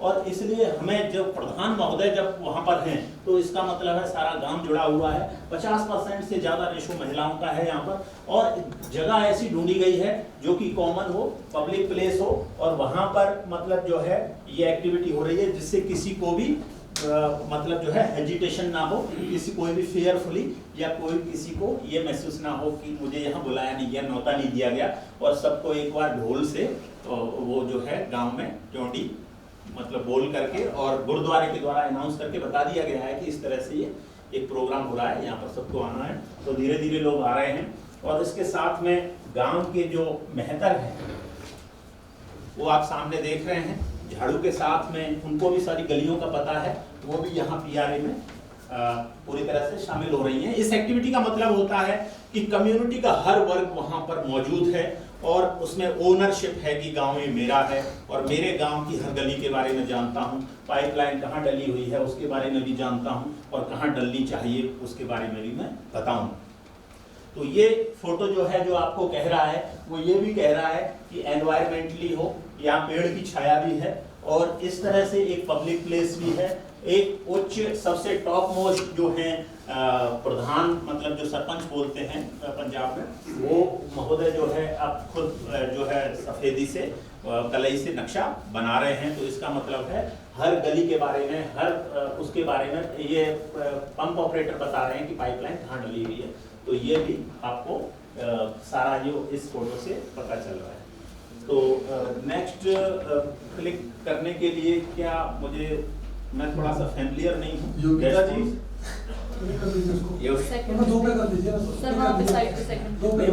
कर दूंगा, लेकिन वहां से ही मैं सोच रहा था कि जैसे ये प्रेजेंटेशन मतलब जो है ये शायद यहाँ से लार्ज हो जाती है। नहीं सर, अच्छा इतना ही होगा, इतना ही होगा। आप यहाँ तो अब हम सीखेंगे कि पीआरए क्या है, सब बता देंगे जी। आज हम इस छोटे से सेशन में सीखेंगे पीआरए क्या है, पीआरए क्यों है, पीआरए टूल्स क्या क्या हैं, इसके औजार क्या क्या हैं। जब पीआरए का युद्ध लड़ने जाएं तो ऐसा ना हो कि हम तलवार छोड़े आएं और यूँ कह दें कि मैं युद्ध लड़ने आया हूं तो हर कोई मार देगा, आप सक्सेस नहीं रहेंगे। तो पीआरए के प्रिंसिपल, उसके सिद्धांत क्या हैं। पार्टिसिपेटरी रूरल अप्रेजल जो ये वर्ड है, ये 2006 से पहले आरआरए रैपिड रूरल अप्रेजल माना जाता था। क्योंकि मैं मास्टर सोशल डेवलपमेंट से हूँ और मैं बेसिकली इंजीनियर हूँ और मेरा जो इंटरेस्ट है वो थोड़ा सा सोशल डेवलपमेंट में होने की वजह से इस लाइन से 20 साल पहले मैं जुड़ गया था। तो ये वर्ड जो है बहुत टेक्निकलिटी है और बहुत सरल भी है, इसको बिना लिए हुए हम लोग कोई भी प्रोजेक्ट इम्प्लीमेंट नहीं कर सकते। पीआरए टीम मेंबर्स, उसकी रोल और रेस्पॉन्सिबिलिटीज क्या क्या होती हैं जब वो गांव में जाएं तो उनको क्या क्या करना चाहिए और क्या नहीं करना चाहिए पीआरए के दौरान जब लोगों से मिलें। तो भी ये इसमें बताया जाएगा। गाइडलाइन अगर रिपोर्ट बनाए हम पीआरए की तो हमें किन किन बातों का ध्यान रखना चाहिए, तो ये सारी बातें इसमें आएंगी। अब आगे का जो है कि पीआरए क्या है, ये एक ग्रामीण जो सहभागिता ग्रामीण मूल्यांकन, इसको हिंदी में कहते हैं, ठीक है। आप समझ गए होंगे कि गैर सरकारी संगठन यानी एनजीओ और अंतरराष्ट्रीय विकास में जो भी एजेंसियां शामिल हैं वो उपयोग किया जाने वाला एक ये दृष्टिकोण है, एक विधि है। इसका उपयोग करके क्या करते हैं कि परियोजना और कार्यक्रम की योजना और प्रबंधन में ग्रामीण लोगों के ज्ञान और उनकी राय को शामिल किया जाता है। कि अगर वो ये कहते हैं कि नहीं साहब इधर से पाइपलाइन ना करके इधर से ज्यादा बेटर रहेगी, तो वो बॉटम टू टॉप प्लान है, क्योंकि हम उसको जो समझ रहे हैं उनसे बेहतर तो वहां के ग्रामीण जानते हैं ना कि कहाँ ढलान ज्यादा है, कहाँ पर मिट्टी कैसी है, कितना पानी सोखने वाली है, रिचार्जिंग कहाँ पर ज्यादा होती है, कहाँ पर कम होती है। तो वो कौन बेहतर जानते हैं हमसे? वहां पे स्थानीय लोग। तो उनको सम्मान करना है, उनके राय और ज्ञान को शामिल करना ही क्या होता है? पीआरए। ठीक है सर। नेक्स्ट जो है आप पीआरए ये भी मान सकते हैं कि अंतरराष्ट्रीय स्तर पर जो परिभाषा है कि पीआरए एक आकलन और सीखने की प्रक्रिया है जो अभ्यासकर्ताओं लोगों को भागीदारी योजना और कार्रवाई के लिए आवश्यक सूचना आधार बनाने के लिए सशक्त बना देती है। ये पीआरए अगर होगा तो प्रोजेक्ट अधिक सशक्त बनाने की ताकत रहेगी, क्योंकि वहां की राय लोगों की और उनका ज्ञान भी उसमें शामिल हो गया। हर आदमी को उस गांव की कितने पानी की जरूरत है और कितना पानी चाहिए, ये वो लोग बेहतर तरीके से बता सकते हैं। तो इसलिए आप उनकी राय को जरूर शामिल कीजिए। तो इसमें जो ये क्यों जरूरी है पीआरए, क्योंकि इसमें समुदाय में स्वामित्व विकसित करने के लिए कि मैं भी इस प्रोजेक्ट का हिस्सा हूं, मैं भी इस योजना में शामिल किया गया। जैसे गांव के अभी प्रधान लोग कई कह देते हैं, जैसे कि मुझे सर ने बताया कि हमें तो पूछे ही नहीं गया, हमारे यहाँ आईएसए कोई कौन सा गांव सर? मैंने लिख लिया है, मुझे पता नहीं है, मैं यहाँ ज्यादा मैं डिस्कशन नहीं करना चाहूंगा कि मतलब जो है कौन आईएसए है या कौन नहीं, लेकिन मैं ऐसे गाँव की कोई नहीं है, नहीं आया हमारे पास में है। हमारे आईएसएस अभी कई पंचायतों में नहीं गए, विजिट नहीं हुआ है सर। वही वो बेहतर रहेगा ना, वो कैसे करना है। तो समुदाय जो है वहां पे जो टोटल समुदाय है उसमें एक स्वामित्व की भावना आ पाए, ओनरशिप जिसको कहते हैं कि मेरा है गांव, मेरा प्रोजेक्ट है, तो ये भावना उसमें आ पाए, इसलिए पीआरए करने जरूरी है। समुदाय की भागीदारी होनी चाहिए। सब वो अगर किसी को शामिल कर लिया जाता है तो वो कहते हैं ना कि मैं भी था उस कार्यक्रम में, तो उसमें ये उनकी भागीदारी सबकी, जैसा कि ये मॉडल ही भागीदारी का है। फिर यथार्थवादी जानकारी आनी चाहिए। इससे इसका इसलिए भी जरूरी है कि जो एग्जैक्ट जानकारी है वो गांव में जाने से ही मिल पाएगी। जो हम ऑफिस में बैठे हुए स्टेट से यहाँ प्लान बना करके भेज दूंगा तो वो प्लान हो जाएगा कौन सा? Top to bottom. हमें चाहिए बॉटम टू टॉप, जो ज्यादा बेहतर तरीके से इंप्लीमेंट हो सके। तो इसके साथ साथ में अब हम पीआरए टूल्स यूज करेंगे। पीआरए जब करते हैं तो एक सारे हथियारों को साथ में रखते हैं। क्या क्या करना चाहिए पीआरए करने के लिए? हमें डायग्राम बनाने चाहिए, ट्रांजिट बात करनी चाहिए। ये बड़े टेक्निकल वर्ड हैं, लेकिन आपको सरल शब्दों में मैं समझा देता हूँ कि यूँ घूम फिर करके सबके बीच में से यूँ जाते हुए थोड़ा सा मिलेंगे, हाय हेलो करेंगे, सबके साथ में हम लोग ज़्यादा से ज़्यादा एक ट्रस्ट बिल्ड करेंगे, एक रेपो बिल्डिंग होगी, तो हम बेहतर तरीके से उस लोगों में क्या है वो प्रोजेक्ट को इम्प्लीमेंट कर पाएंगे। एक गैप खत्म होगा। जब कभी भी आप गांव में जाते हैं तो आप देखते हैं ना कि कई महिलाएं आपसे बोलेंगी नहीं, कई पुरुष आपसे बोलेंगे नहीं। आप अगर अफसर ज़्यादा लगने लगे तो वो लोग अपने लेवल में बैठाने में भी थोड़ा सा शर्म महसूस करेंगे। आप अगर पानी की बोतल को अलग यूज कर रहे हैं और उनके साथ उनका गिलास दिया हुआ पानी नहीं पी रहे हैं तो इसका मतलब है वो अपने आप में गैप समझेंगे। तो इसलिए ये ट्रांजेक्ट वॉक यानी यूं घूम करके पूरे गांव में चले जाना, उसको क्या कहते हैं? ट्रांजेक्ट वॉक। और फिर जो सीजनल कैलेंडर है, कौन सा मौसम कैसे कब बरसात होती है ना, वह डायग्राम बनाते हैं ना, जो लेखा चित्र बनाते हैं, वो सारे जो इसमें टूल्स यूज किए जाते हैं। फिर दूसरा इसमें जो टूल्स यूज किया जाता है इंटरव्यू का, जैसे ये एक करके भी हो सकते हैं और सबको मिला करके भी होते हैं। मतलब सब लोगों से एक साथ जानकारी ले लेना बैठक करके, या एक एक करके दरवाजे पर जा करके कि भाई आपके यहाँ पानी आता है, कितना आता है। तो ये इसको इंटरव्यूइंग कहते हैं। तीसरा प्रेफरेंस रैंकिंग। तो रैंकिंग प्रेफरेंस मतलब उसको ज्यादा से प्रायोरिटी किसको, प्राथमिकता किसको देनी चाहिए, प्राथमिकता उसको देनी चाहिए जो सबसे बड़ी जरूरत है। जैसे आपके दरवाजे पे आपके घर में समस्या हो कि एक तो खाना खाने के लिए भूख लग रही है सबको, और एक अगर 10 मिनट में इंजेक्शन ना मिला किसी को, उसको इंजेक्शन की जरूरत है। तीसरा बच्चे को स्कूल जाना है, और चौथा 3 लोग नहाने के लिए खड़े हैं। तो आप बताओ सबसे पहली प्राथमिकता किसको देंगे? नाइस। आप क्या कहेंगे सबसे पहले कि भाई पहले तो इंजेक्शन लगवाओ, और दूसरे नंबर पे स्कूल खाना खाने के लिए जो बच्चे परेशान हैं, खाना नहीं खाएंगे, अगर वो बहुत भूखे हैं तो पढ़ाई नहीं कर पाएंगे। भूखे भजन ना होए गोपाला। आप प्रायोरिटी ये रैंकिंग देंगे, प्रेफरेंस रैंकिंग में। मैं सरल से सरल शब्दों में मैं सबको एकदम से सारी चीज क्लियर करूंगा। आप अपनी डायरी नोट रखेंगे, आप उस पर लिख भी लेंगे मुझे ये चीज पूछनी है, एक एक वर्ड एक एक चीज क्लियर करके जाएंगे। जैसे कि अभी एक वर्कशॉप फीफा में हुई थी, वहाँ लगभग 100 के लगभग थे, तो उन एक पीआरए का नाम कोई नहीं बता पाया था, कौन था कौन नहीं मैं ये नहीं बताऊंगा, लेकिन वो लोगों का ये था कि भाई 8-10 साल में ऐसा हमें नॉलेज ज्ञान मिल पाया है। तो वो चीफ सर भी इसीलिए कह रहे थे कि मैं भी यार उन लोगों ने जो फीडबैक दी एकदम जबरदस्त तरीके से, सर वाह वाह, मतलब ये वो मतलब 50 बातें वो आई कि भाई मतलब ये चीज ऐसी होनी चाहिए। फिर उसके बाद mapping and modelling, the making of maps, जो एक मैपिंग कही जाती है। जैसे मैपिंग मैं कर रहा था अभी, मैपिंग 2 तरह की होती है। एक तो चार्ट पर, तो वहां सिंबल बना दिया जाता है ना चार्ट के ऊपर कि ये पानी का निशान, टूटी का सिंबल होते हैं अलग अलग, और है ना। और एक होती है मैपिंग, रिसोर्स मैपिंग कलई के द्वारा ऐसे बना करके, जिसमें सारे लोगों की सहभागिता होती है। तो मैपिंग और मॉडलिंग करके भी पीआरए को किया जा सकता है। ये टूल्स हैं, ये हथियार हैं जो आदमी पीआरए इन तरीकों से कर सकता है। आगे सबसे ये पीआरए जो बेसिक प्रिंसिपल्स हैं, इनके जो आधारभूत सिद्धांत हैं वो क्या होने चाहिए, मतलब जो है पीआरए करते समय, एक तो ऑब्जेक्टिव ओरिएंटेड होना चाहिए, यथार्थवादी, मतलब कोई उद्देश्य को लिए हुए होना चाहिए। ऐसा नहीं हो बिना उद्देश्य से ही आप पीआरए कर रहे हैं। बिलीफ इन लोकल विजडम, यानी जो स्थानीय स्तर पे जो बुद्धिमान लोग हैं उनका रेस्पेक्ट करना चाहिए। उनको रेस्पेक्ट दिए बगैर आप कुछ जानकारी ले नहीं पाओगे, और लोकल कम्युनिटी में आप लोग अपना स्थान नहीं बना पाओगे, ना ट्रस्ट बिल्ड कर पाओगे, और ना ही एक प्रोजेक्ट की रेपो बिल्डिंग हो पाएगी। मैं टेक्निकली वर्ड बोल रहा हूँ, ओवरऑल आप ये ध्यान रख लेना कि जब तक आप community, we have to sit with poor, live with poor, eat with poor, walk and talk with poor.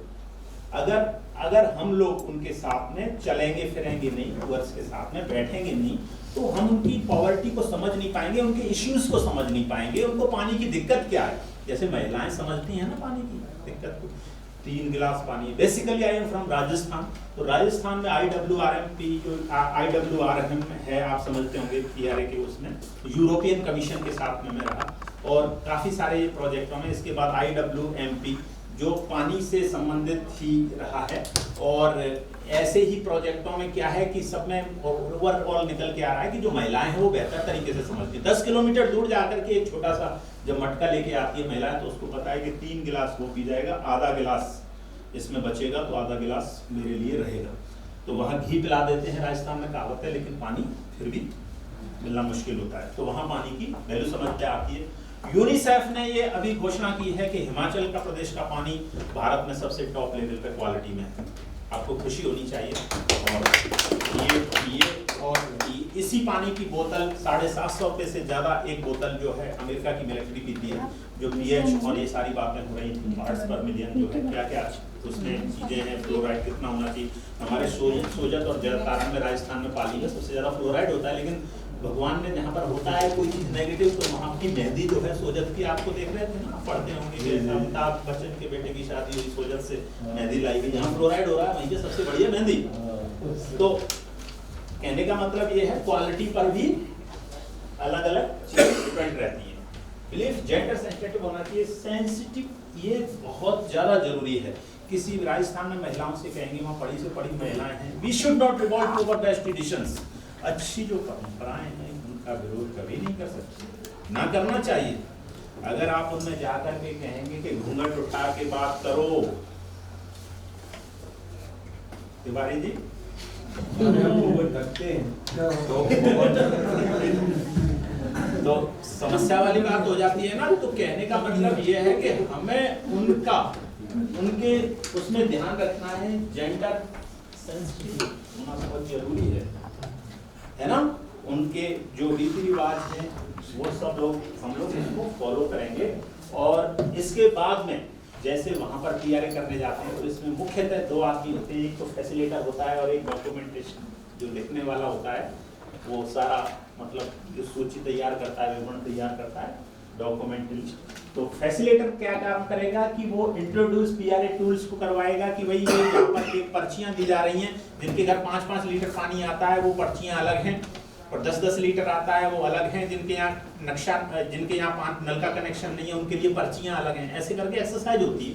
तो ये वो पीआरए टूल्स को बताएगा, फिर वो डिस्कशन को फैसिलिटेट करेगा कि भाई यहाँ बैठ जाओ आराम से। क्यों नहीं कहेगा तुम तो बहुत लेट हो गई हो, महिलाओं हमारे पास टाइम नहीं, हमें दूसरे गाँव में भी जाना है। ऐसे कभी भी आप अपनी टीम को, मैं आशा रखता हूँ और आपसे मेरे हाथ जोड़ करके ये रेस्पेक्टली निवेदन भी है कि आप अपनी टीमों को प्लीज ये बता देना कि आप कभी भी कम्युनिटी पे शासन करने के तरीके से ना जाएं, और कम्युनिटी जो है वो वहाँ पर हमें उन लोगों के साथ में एक बहुत अच्छा एंगेजमेंट, बॉन्डिंग बनानी होगी। और टाइम मैनेजमेंट का ध्यान रखना है कि उनको काम पे भी जाना है, तो ऐसा नहीं कि हम 4 घंटे के लिए अपनी अपनी रामायण बोलते रहे, ठीक है। तो वो आप उनको समझे, टाइम मैनेजमेंट का ध्यान रखेंगे। सपोर्ट द डॉक्यूमेंट, उसको भी जो फैसिलिटेटर होगा वो डॉक्यूमेंट जो लिखने वाला होगा उसको वो सपोर्ट करेगा, लिखने वाले बैठाएगा लोगों को। क्यों नहीं कि मैं तो फर्श को हाथ नहीं लगाऊंगा, मैं तो जाके कुर्सी पे बैठूंगा सीधे। अरे आप तो सीधे वहां पे फर्श पे बैठोगे जो यहाँ सब कम्युनिटी बैठी हुई है, और फिर उसके लेवल में ही बैठ के आप बात को समझ पाओगे, और समझना चाहिए, मेरा ऐसा मतलब मानना है। दूसरा, डॉक्यूमेंटेशन करने वाला व्यक्ति है वो नोट टेकिंग करेगा, सारे नोट लिखता चलेगा कि भाई किसने क्या बोला, कैचमेंट एरिया कहाँ है, यहाँ पर कितनी पानी की खपत है उसने लिख ली। और फिर उसके हिसाब से वो सूची प्रबंधन भी बनाएगा, अलग अलग सूची बनाएगा कि यहाँ पर जो है गांव में इतने पशु हैं तो उनकी इतनी डिमांड है। क्योंकि आपको पता है ना कि व्हीट और चावल ज़्यादा पानी को सोखते हैं, तो पानी की खपत ज़्यादा करते हैं। और इसी तरह से अगर जैसे सरसों है, चना है, इनके लिए पानी की कम जरूरत होती है, पता है ना आपको। तो ये टेक्निकली ये सारी चीजें उसको पता होनी चाहिए। तो वो सूची प्रबंधन करेगा, अलग अलग सूची बनाएगा कि फसलों में यहाँ पर गांव को कितनी जरूरत है पानी की, और पशुओं के लिए कितनी जरूरत है, आदमियों की जनसंख्या इतनी है तो इतनी टोटल ओवर जरूरत होगी। तीसरा, असिस्टेंट टू फैसिलिटेटर, जो फैसिलिटेटर है, ऐसा नहीं कि बैठाने की जिम्मेदारी दे रही है लोगों की, मैं नहीं बैठाऊंगा भैया, मैं तो यहाँ पे केवल पेन और कलम चलाऊंगा। तो वो उसको फैसिलिटेट करेगा, वो उसको फैसिलिटेट करेगा, एक दूसरे की सहायता दोनों ही करेंगे, ठीक है सर। 2 आदमी। फिर इसके बाद में क्या करना है पीआरए में, क्या नहीं करना, ये आपको अब बता रहे हैं कि एक तो आप वहां करना है जो पहले समझे, है ना, जो चीज करेंगे वो पहले देखेंगे, सुनेंगे और सीखेंगे। गांव में जाकर आप ये कभी नहीं सोचेंगे कि मैं डेवलपमेंट सेक्टर का बहुत बड़ा ज्ञाता हूं। आप मुझे अभी थैली उठा करके, मैं गवर्नमेंट का स्टेट लेवल पे जो सब डायरेक्टर आईएएस लेवल के लोग हैं वो भी एक सलाहकार होने के नाते पूछते हैं कि कैसे राजकुमार कैसे कर सकते हैं बताओ। तो लेकिन मैंने, आप देख रहे थे कल की थैली उठाई हुई थी, पीछे अभी फोटो में देखा था ना। तो इसलिए आप लोग ये थोड़ा सा प्लीज ध्यान रखेंगे कि पहले देखेंगे, सुनेंगे और सीखेंगे वहां पर। फिर उसके बाद में आप धैर्य अपना प्रदर्शित करेंगे, ये नहीं कि मेरी यहाँ तानाशाही चलेगी, मैं यहाँ अफसर, ठीक है, और उसमें ऑब्जर्व करेंगे, केयरफुली देखेंगे, समझे, मतलब ये नहीं कि बोलने लग जाए, और कम्युनिटी को अंडरस्टैंड करेंगे, वहाँ जो उनकी बातों को, उनके काम को समझेंगे, रेस्पेक्ट करेंगे, और उनकी जो नॉलेज की और उनकी बुद्धि की जो है, उनको आपको सम्मान देना होगा कि वो लोग इतना, यानी कि ये तुम कुछ नहीं जानते, तुम्हें नहीं पता, मैंने तो डिग्री ली हुई है, तो आप फॉलो करेंगे ट्रेडिशन और कल्चर को। मैं पहले ही बता चुका हूँ कि आप वहाँ की जो जितनी परंपराएं हैं उनके साथ में ही हमें चलना है, यूँ नहीं कि आप इसको छोड़ो, आप दूसरे तरीके से काम करो, ठीक है। तो फोकस ग्रुप डिस्कशन आप लोग सब इस कंपोनेंट, इस टूल्स का यूज करते होंगे, साथ में बैठा करके गपशप करना, बातचीत करना, फोकस ग्रुप डिस्कशन एक तरह से उसको कहते हैं। आपस में सब एक जगह जैसे बैठ गए, चौपाल कहते हैं ना, सब एक साथ बैठ जाते हैं ना गांव के लोग, तो उनको time give and time for reflecting at recall, जो उनको टाइम दिया है उनको टाइम दीजिए, यूँ नहीं कि मैंने तो 10 बजे आने के लिए कहा था तो मैं 10:15 कैसे बज गए। ये ध्यान रखना कि टाइम जो होता है उस पे मतलब अपनी तरफ से कोई बाउंडेशन नहीं लादनी चाहिए, वो आदमी की सबसे बड़ी गलती होती है, क्योंकि आप लोग वहां कुछ लर्न करने जा रहे हो, सीखने जा रहे हो, आपका मकसद है ना कि उनका मकसद, क्योंकि अभी लोग अपना मकसद वो नहीं समझ पाए। तो और इसके बाद में ओपन माइंड होना चाहिए, और इंफॉर्मेशन जो उनको प्रोवाइड आप जो करने जा रहे हो या लेने जा रहे हो, तो वो आप ओपन माइंड रखना है, लेने और सीखने की प्रक्रिया ये रखनी है। और हॉस्पिटैलिटी के बारे में, हॉस्पिटैलिटी समझते हैं ना, आओ बगल, ये और आपको सारी चीजें लिखनी भी हैं, ऐसे नहीं खाली बोले आए और बात करें। तो ये शॉर्ट में इतना आप समझ लेंगे। तो ये तो था करना, अब क्या नहीं करना है, क्या नहीं करना है वो पहले लेक्चर। लेक्चर की मतलब आप बोलते ही चले जा रहे हैं, लेक्चर का मतलब होता है भैया जो है फटाफट से बोल के खत्म करो, किसी की सुनना नहीं। तो लेक्चर नहीं देना है आपको, लगातार बोलते नहीं जाना है। दूसरा, किसी पर हावी होना, डोमिनेट। जैसे मैंने सुना था कि प्रधान जी आए हैं, तो मैंने हिंदी के साथ में वर्ड जोड़ दिए हैं, तो शायद मुझे लग रहा है कि शायद समझने में किसी को भी मुश्किल नहीं हो रही होगी, है ना। अगर हो रही हो तो मेरा विनम्र निवेदन है कि वो हाथ खड़े करके पूछ लें कि ये क्या है। तो हावी होना, बीच में उनके आना या दखल देना, ये इस तरह के काम नहीं करने हैं कम्युनिटी के साथ में। और एक व्याख्या से अब निर्धारित कर देना कि ये ऐसे ही होगा, ऐसे नहीं करना है आपको। तो सबसे मोस्ट इंपॉर्टेंट चीज है कि think that you know everything. हम सब लोग सीखते हैं, मैं आपसे सीख रहा हूँ रियली। मुझे यहाँ के बारे में, मैं पहली बार हिमाचल आया हूँ, मैंने इतने सारे स्टेट देखे, लेकिन मतलब यहाँ पर स्पेशली मैं आप लोगों से बहुत कुछ सीख रहा हूँ। और ये सीखने की प्रक्रिया सब में होनी चाहिए, और आप कभी ये नहीं सोचेंगे कि मैं सब लोग मतलब सब कुछ जानता हूँ। किसी पर इम्पोज नहीं करेंगे, थोपेंगे नहीं कोई भी चीज़ कि तुम्हें 12 बजे वहाँ पहुँच जाना है, तुम्हें 10 बजे वहाँ आना है, मैं वहाँ मिलूँगा, तुम ये करोगे। तो उनसे पूछना है क्या हम ऐसे मिल सकते हैं, क्या आपको कोई परेशानी तो नहीं होगी, आपको कौन सा टाइम अच्छा लगता है, आप खेतों पे कब जाते हो। मैं जब राजस्थान में स्टेट एडवाइजर था, सीनियर आईएएस राजीव सिंह ठाकुर, वो सेक्रेटरी हैं अभी डिफेंस में, तो उनके एडवाइजिंग कमेटी का मेन होने के नाते मेरी ये जिम्मेदारी बनती थी कि मैं कम्युनिटी से पूछूं कि आप एसएचजी की मीटिंग कब करेंगे।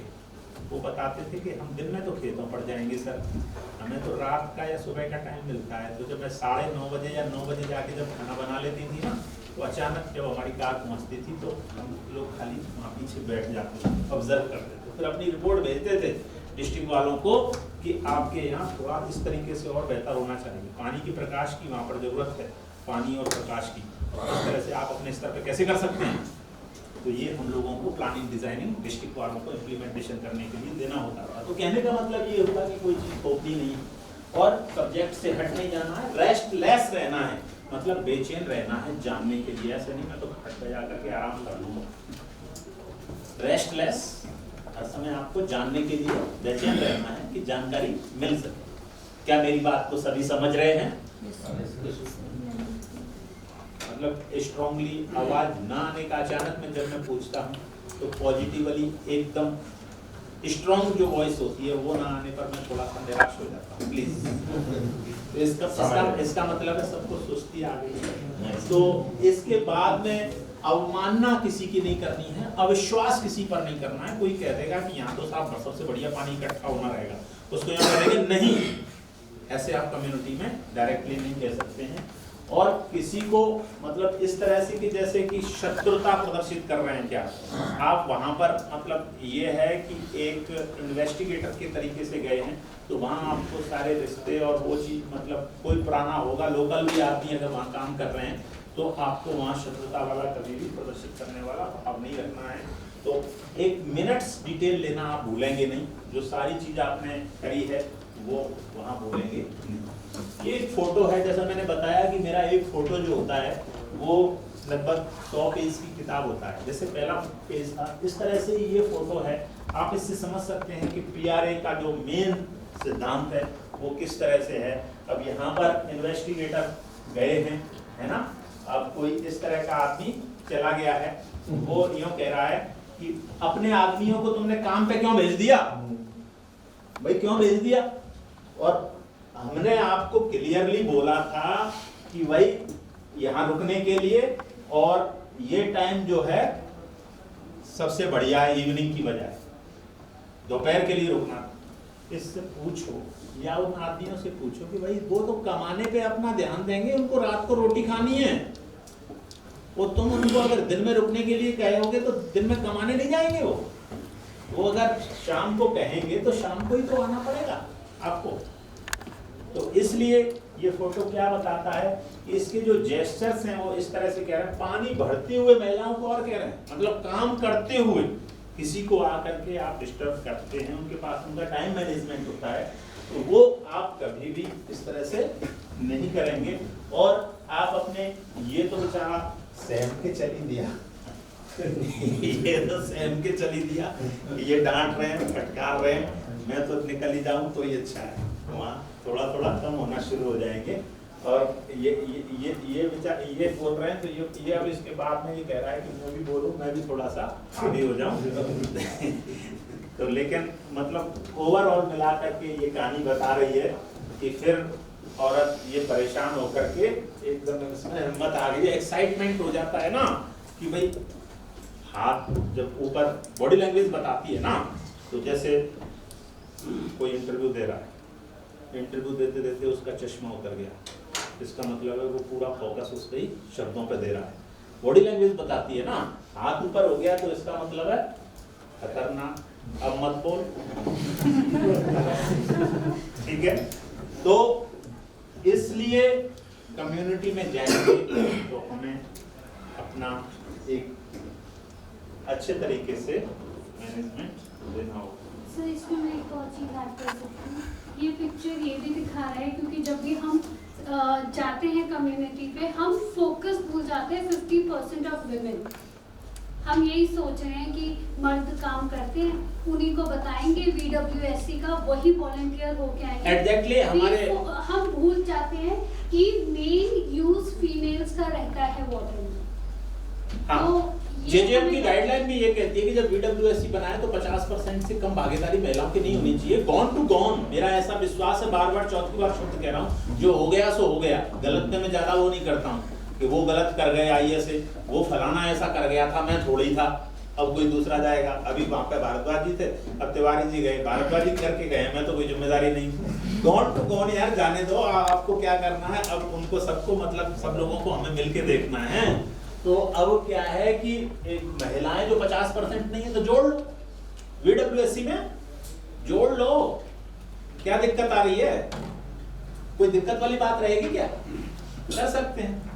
अब एक फोटो कई चीजों को बता देता है, 100 प्रश्नों की किताब को एक तरफ, एक फोटो एक तरफ। तो इसलिए ये भी मतलब वही सेम चीज है। इनको इसने बैठा लिया है और बैठाने के बाद में सबसे पहले कह रहा है ये है कि मैं इस धरती पे आप लोगों के साथ में टाइम वेस्ट क्यों कर रहा हूँ।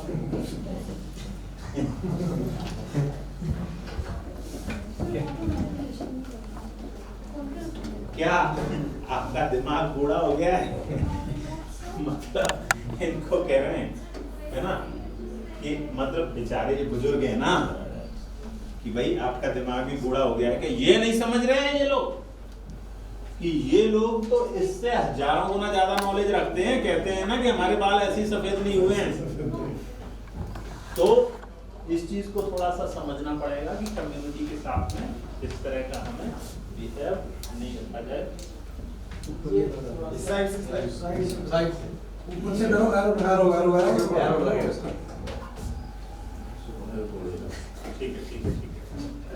मैं थोड़ा अच्छा, ये यहाँ पे थोड़ी सी पिक्चर जो बता रही है वो एक तरह से है जैसे शेर बकरी को लपेटने के लिए, खाने के लिए तैयार मतलब रहता है कि भाई इस तरह से मैं इसको मार दूंगा।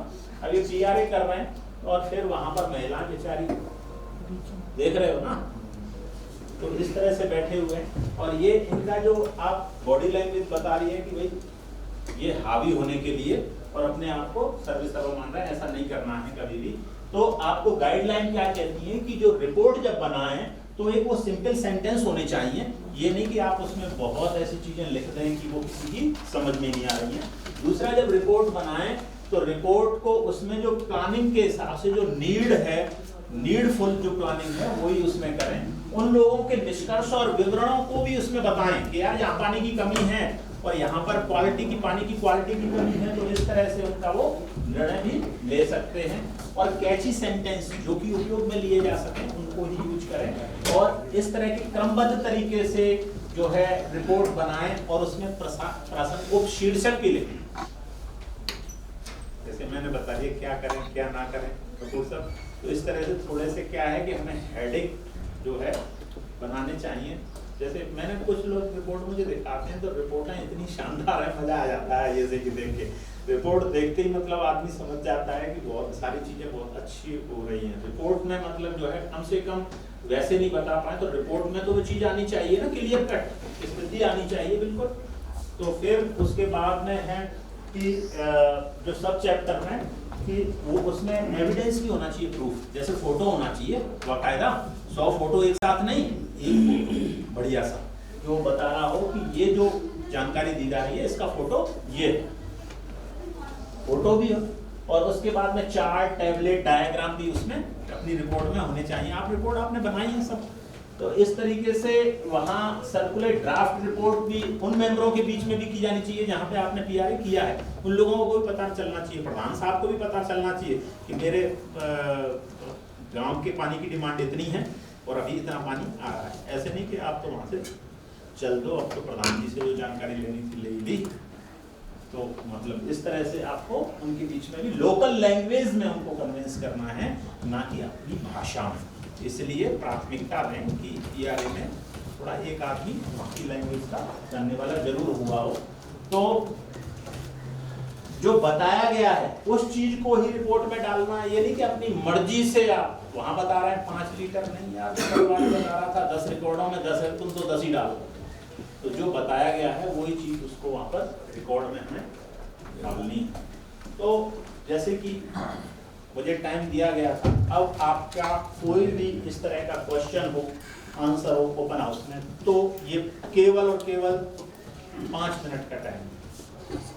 हाँ जी सर प्लीज। मुझे लगता है ये जो आपने पीआरए का पूरा एक चित्र देखा है सर, एक एज ए होलिस्टिक जो हम लोग जैसे आइडियल इम्प्लीमेंट करते हैं तो ये सारी चीज़ें हम लोग ये कर सकते हैं।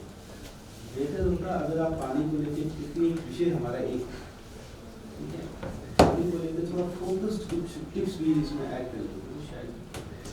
श्योर।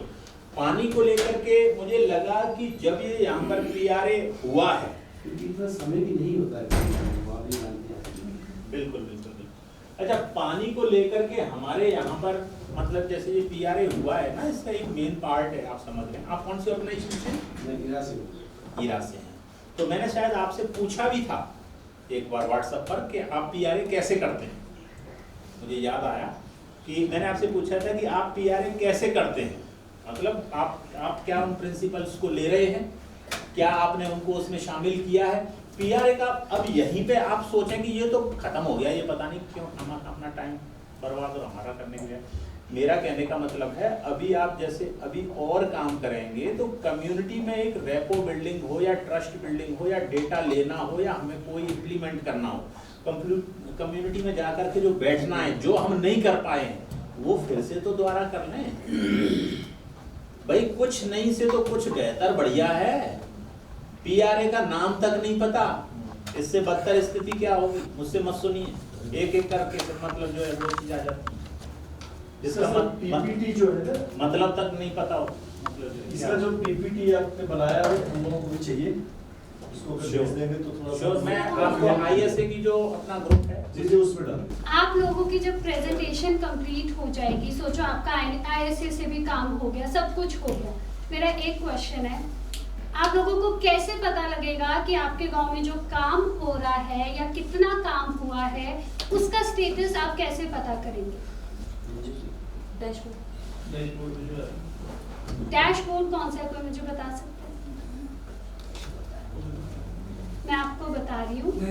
हाँ, जब आईएसएस आपके पास काम कंप्लीट करके जाएंगे, जो भी आईएसए ने काम किया है या फिर आप कईयों के आईएसएस नहीं आए हैं कईयों के पास, तो आप यहाँ पे भी मैं टाइप कर लेती हूँ, आप अपने फोन पे भी कर सकते हैं, आप JJM डैशबोर्ड टाइप कर दो। तो आप आईएसए से ना केवल आईएसए सरकार ने क्या किया आपकी पंचायत में? हाँ जी सर। ना केवल आईएसए, आप ये कहो कि सरकार ने आपकी पंचायत में क्या किया वो कहाँ दिखा? वो हाँ, वहीं पे सब कुछ दिख जाएगा आपका स्टेट का आईएसए। डैशबोर्ड जो हमने JJM का है वो तो मुझे लगता है प्रधान जी के अलावा सबने आईएसए ने तो यूज किया। तो आप उसमें अपनी स्टेट का दूसरी स्टेट्स का पूरा देख सकते हैं, JJM डैशबोर्ड। और आपको मैं बस ये इसलिए इम्पोर्टेंट है क्योंकि जब आईएसएस काम कर लेंगे सब कुछ हो जाएगा तो आप उसमें कंप्लेंट भी कर सकते हैं। आप ये देखिए, आपके फोन पे भी ये पोर्टल खुलेगा और इस पोर्टल में आप पूरा देख सकते हैं ये सारी हमारी स्टेट में कितने टैप कनेक्शन है, ये सारा टोटल टैप कनेक्शन कितना हुआ है अभी ये आप देख सकते हैं। लेकिन मैं आपको बताऊं आपने अपना गांव कैसे ढूंढना है।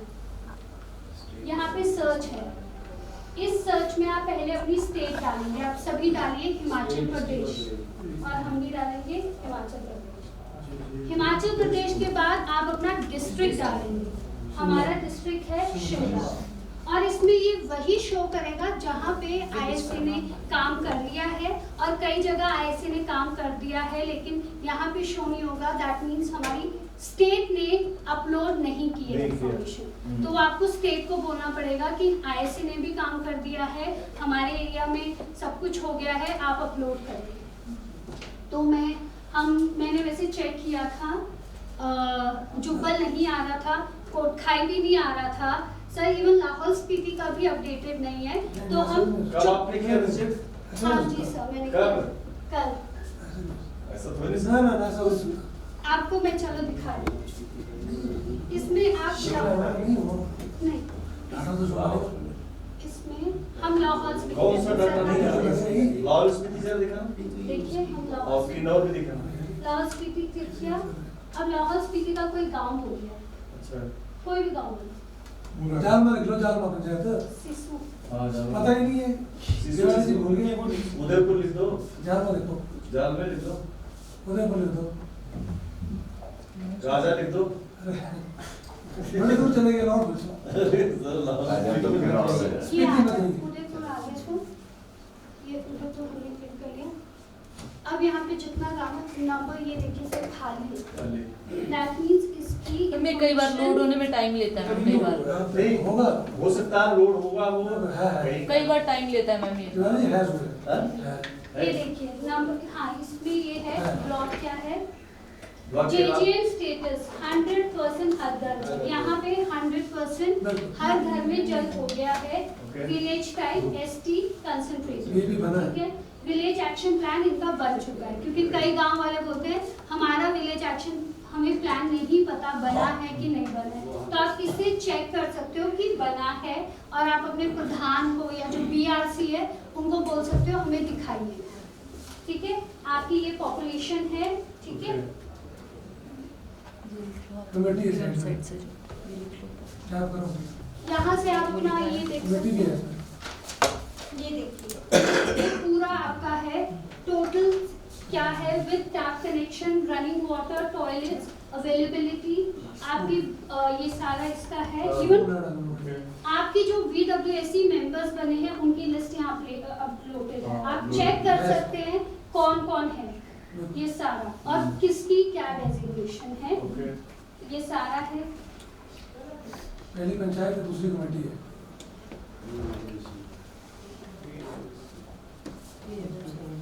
चलिए जहाँ गैपिंग होगी फोन करके बोल देंगे। हाँ, और इसमें नहीं हमने कोई बात नहीं फोन करवा दूंगा। निश्चित तरह कहीं लोड नहीं हुआ हो। Skilled human resources available in village वो नहीं है इसका चढ़ा डाटा नहीं है। बेसिक। और इसमें जो आपका वाटर क्वालिटी है, जो आपके पानी पीने के लिए आता है, उसके टेस्टिंग के अकॉर्डिंग ये स्टेटस दिया। दिस मीन्स आपके वहाँ पे टेस्ट हुआ है, ये इन्होंने बिना टेस्ट किए नहीं किया, ये टेस्ट हुआ है कि ड्रिंकिंग वाटर पीने लायक है कि नहीं है, क्या क्वांटिटी है। और ये सबसे इम्पोर्टेंट है, आपको ना स्टेट के पास जाने की ज़रूरत है, किसी के पास जाने की ज़रूरत नहीं, आप अपनी कंप्लेंट यहाँ पे डाल सकते हैं। इनफैक्ट ये कॉन्टैक्ट नंबर भी दिया है और आप यहाँ पे डायरेक्ट अपनी कंप्लेंट डाल सकते हैं।